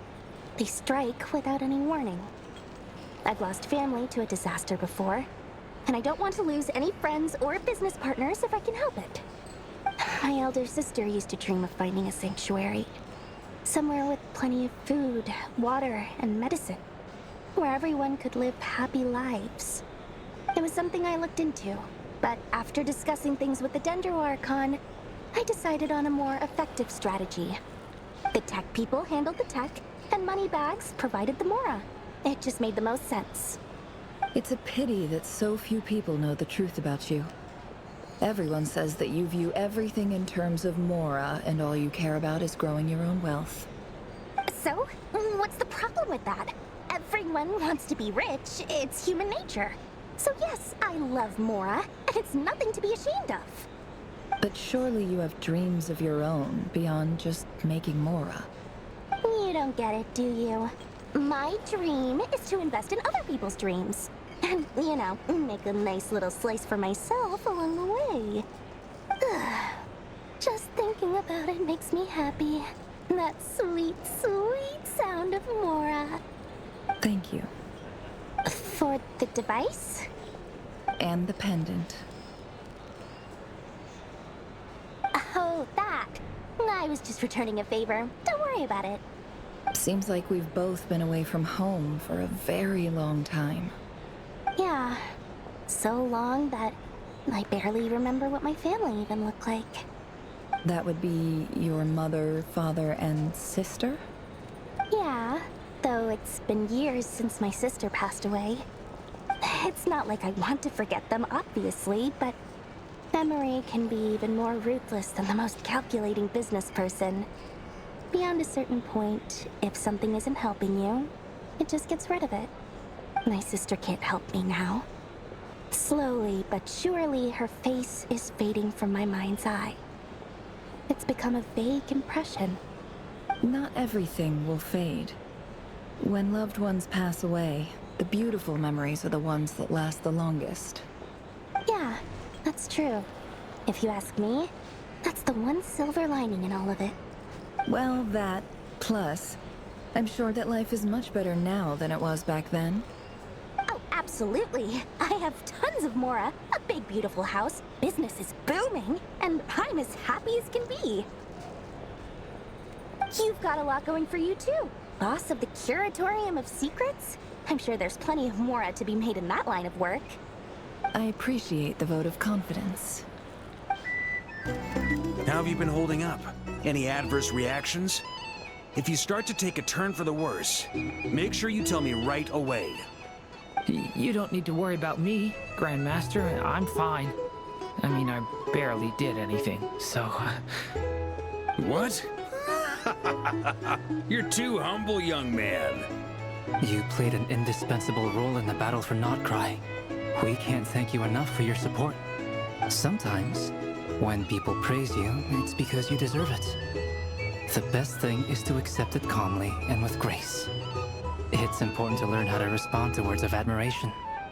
Let's do a quick demonstration. Albedo, that was an incredible feat of alchemy. The pressure was on, but you worked flawlessly at lightning speed to get the job done. Thank you. I can't take all the credit, though. Durin played a big part in forming the alchemical array.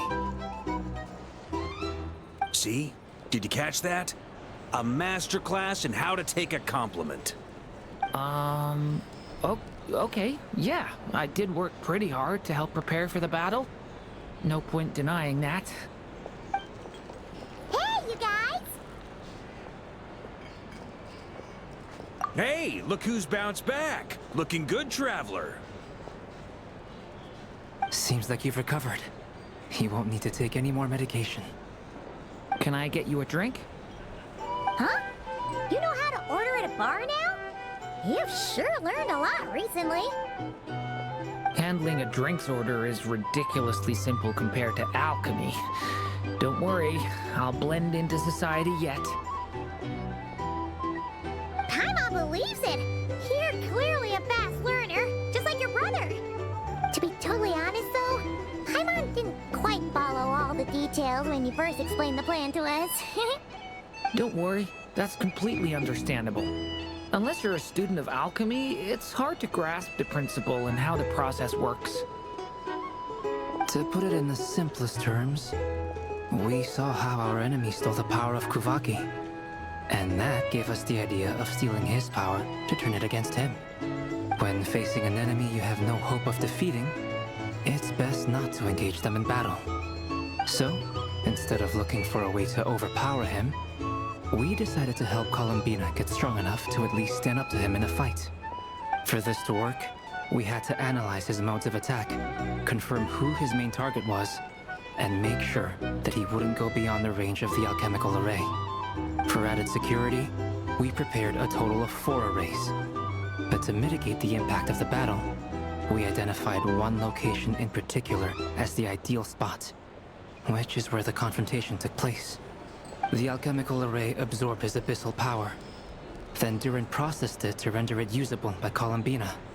That power enabled her to do what would otherwise have been nigh on impossible. What surprised me was that Dainsleif actually agreed to join us. Given his history with Rerir, he had every right to sit this one out. But we're extremely grateful for the decision he made. It must have been a painful choice to make. But I'm sure that making a decision was far better for him than staying in limbo. Absolutely. He was torn between 2 paths, but in the end, he made his choice and stuck to it resolutely. He doesn't strike me as the sort of person who'd stay trapped in limbo for long. Anyway, however you cut it, everyone gave a stellar performance. And now, it's time to kick back and celebrate.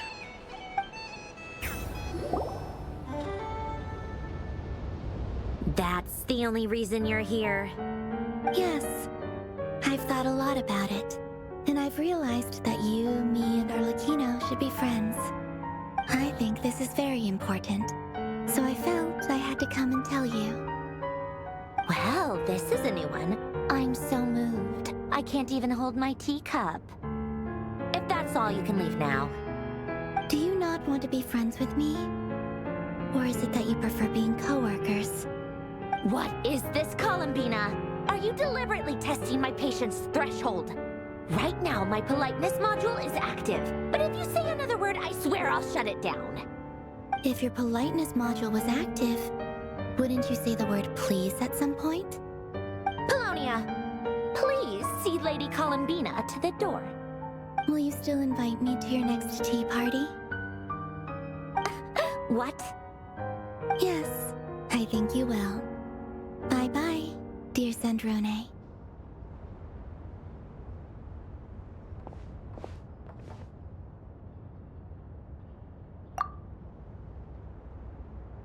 Last time, the Wild Hunt escorted you out. Would you rather I handled it myself this time? We just wanted to, see how you were doing now that it's all over. Why? Out of concern for my safety? I hope you didn't seriously think that the Rahier of Solnari would be able to lay so much as a finger upon me, given how prepared I was. Mostly because you kind of helped us out, so we just wanted to check you were okay. Looks like all your robots are fixed, huh? Oh, don't you worry about that. Tea time is already a write-off. The visitor before you managed to kill my appetite. If you're in the mood for tea, go ahead and help yourself. Otherwise, it's going to waste. My coasters are still missing in action, though. Use this notebook instead. Whoa! Pretty hefty notebook. Look at all those calculations. You can ignore those. They're just dumb scribblings. I doodle and write in my free time. Sometimes I remember the distant, dreamlike past. Sometimes I imagine the far-flung future. And other times, I grit my teeth and note down all the crazy nonsense going on in the present.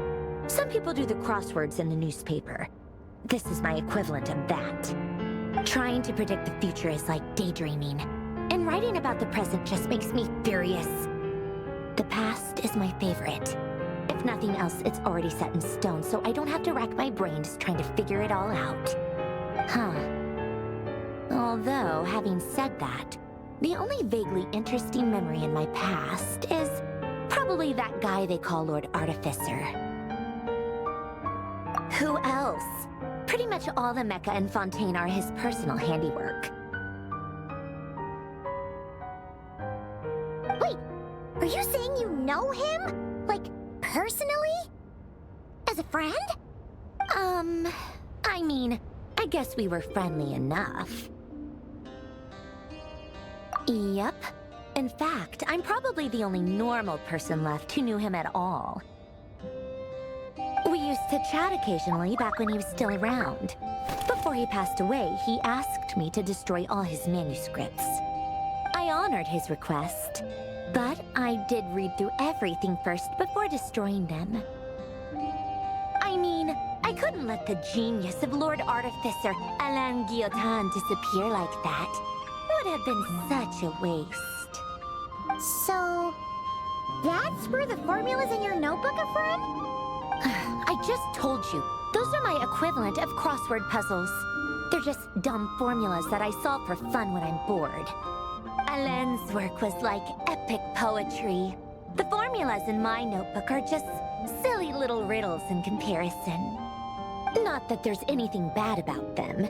I mean, at least, solving those riddles isn't going to hurt anyone. Except me, because I lose a few brain cells in the process. Anyway, while we're on the topic, I might as well tell you about what happened to him and his friends.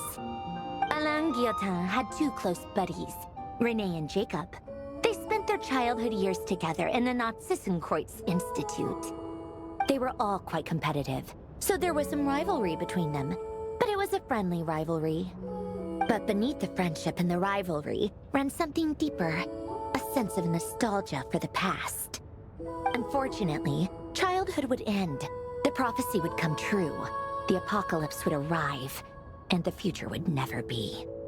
A mad dream that would normally only capture the minds of lunatics begin to take root in their hearts. A dream of saving the world. And if Renee and Alain had been people of lesser wits, that dream would probably have ended up as something for them to joke about in their older years. But alas, they were some of the sharpest minds around. They nurtured that dream with the full power of their intellect, and it grew into something that ate away at their souls. The first of them to fall under its spell was Renee. Against Alain's wishes, he persisted in experimenting on a mutual friend of theirs to try and save their life. Alain did not approve and parted ways with Renee. It's complicated. Alain wanted to believe that Renee only did what he did for the sake of their friendship. But when he told me about what happened, I could tell he still had some suspicions about Renee's motives. Perhaps the seed that would grow into a nightmare had already sprouted in Renee's mind. Even then. The next time they met, Renee's soul had been completely engulfed by the dream of salvation. His futile attempt to change the tide of fate only resulted in a wave that swallowed up the world, even before the apocalypse came. And although that wave died down eventually, I hear that it just recently came back with a vengeance. As I understand, Renee wanted to live out his dream of salvation once more. But I'm told that the attempted resurgence finally died out for good. At long last, Renee awoke from his deluded dream. Though of course by then it was far too late. What do you think of Renee? Do you admire his transcendent genius? His view that any price was worth paying to achieve the lofty goal of saving the world? Or do you despise him? Dismiss him as an evil madman who wrought havoc on the lives of everyone around him as he pursued his delusional dream? Same difference, really. Just a matter of perspective. What a cop-out. But I suspect you'd have a more incisive and insightful answer if we dug into it further. I don't like fanatics who give up their whole lives for their ideology. Nor do I like fools who let their delusions take control. Maybe I could understand if Renee had just been an ordinary person. But he had a sage-like intellect, and still managed to get himself lost in the labyrinth of his own desires. Anyway, that's enough about Renee. Now, moving on to Alain Guillotin, the Lord Artificer. He managed to put a stop to the first storm whipped up by Renee. But after that, Alain lost his friends and family. To his credit, I suppose, the loss of his family and friends was purely a tragic accident. It's not like Alain sacrificed them for his cause or anything. After that, the only thing supporting his work was the same dream that had dragged his closest friend down to the abyss. But although the desire to save Fontaine drove him to found the Fontaine Research Institute, Alain continued to reject any form of transcendental knowledge or power. He was suspicious and fearful of it, having seen the way it had affected his closest friend. I think that formulas and machines derived solely from human intellect were the only thing that gave him a sense of spiritual comfort. Yet Alain's intellect was simply too great. It barely left him space to breathe in his lifetime. Once he realized that the end of his life was approaching, he finally accepted the truth. The Nazissenkreuz Institute needed someone, and a human being, to see its story through to the end. He quit working on his formulas, trading them in for the fairy tales that had played such a formative role in his childhood, but which he'd barely touched in his adult life. He told me that the director of the Nazissenkreuz Institute used to read those fairy tales to the children as bedtime stories. Apparently, they worked wonders at sending kids off to sleep. I think that all he wanted at that time in his life was to be able to sleep deeply without being plagued by depression. By that point, nothing else really mattered.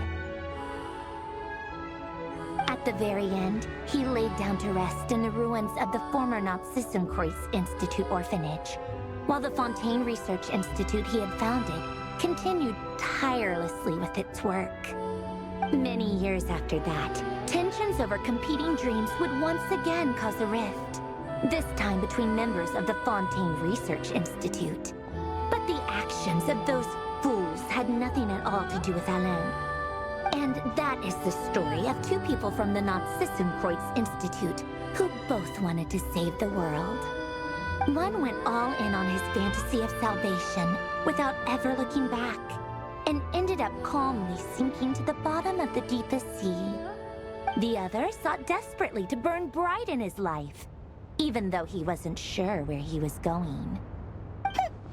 I do sometimes wonder, why is it that people like them have such grand hopes of saving the world? Even the grandest tree starts as a tiny seed. So perhaps, for each of them, their mission to save the world began with a very simple desire: to save themselves.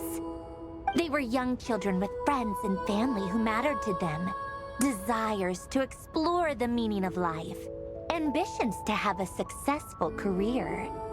They didn't want to see all of that taken away in one fell swoop. Or maybe they just wanted to find something to anchor themselves within the chaos, to stop them getting quietly swept away by the storms of life. But instead, the search for their own salvation took them down the rocky road laid out by fate. Do you think the desire to save oneself is enough of a justification to try and save the world? The way you said that sounded just like Alain. I asked him the same question back when he was in his prime, putting all of his energy into his work. He gave the exact same answer as you did. No elaboration, just a quick short answer before getting right back to his work. He was always that way. All right, tea time's over. I owe Arlecchino a favor for telling me these stories. I'll have to bring a whole sack of gifts the next time I visit the House of the Hearth. I'm gonna go tinker with Polonia now.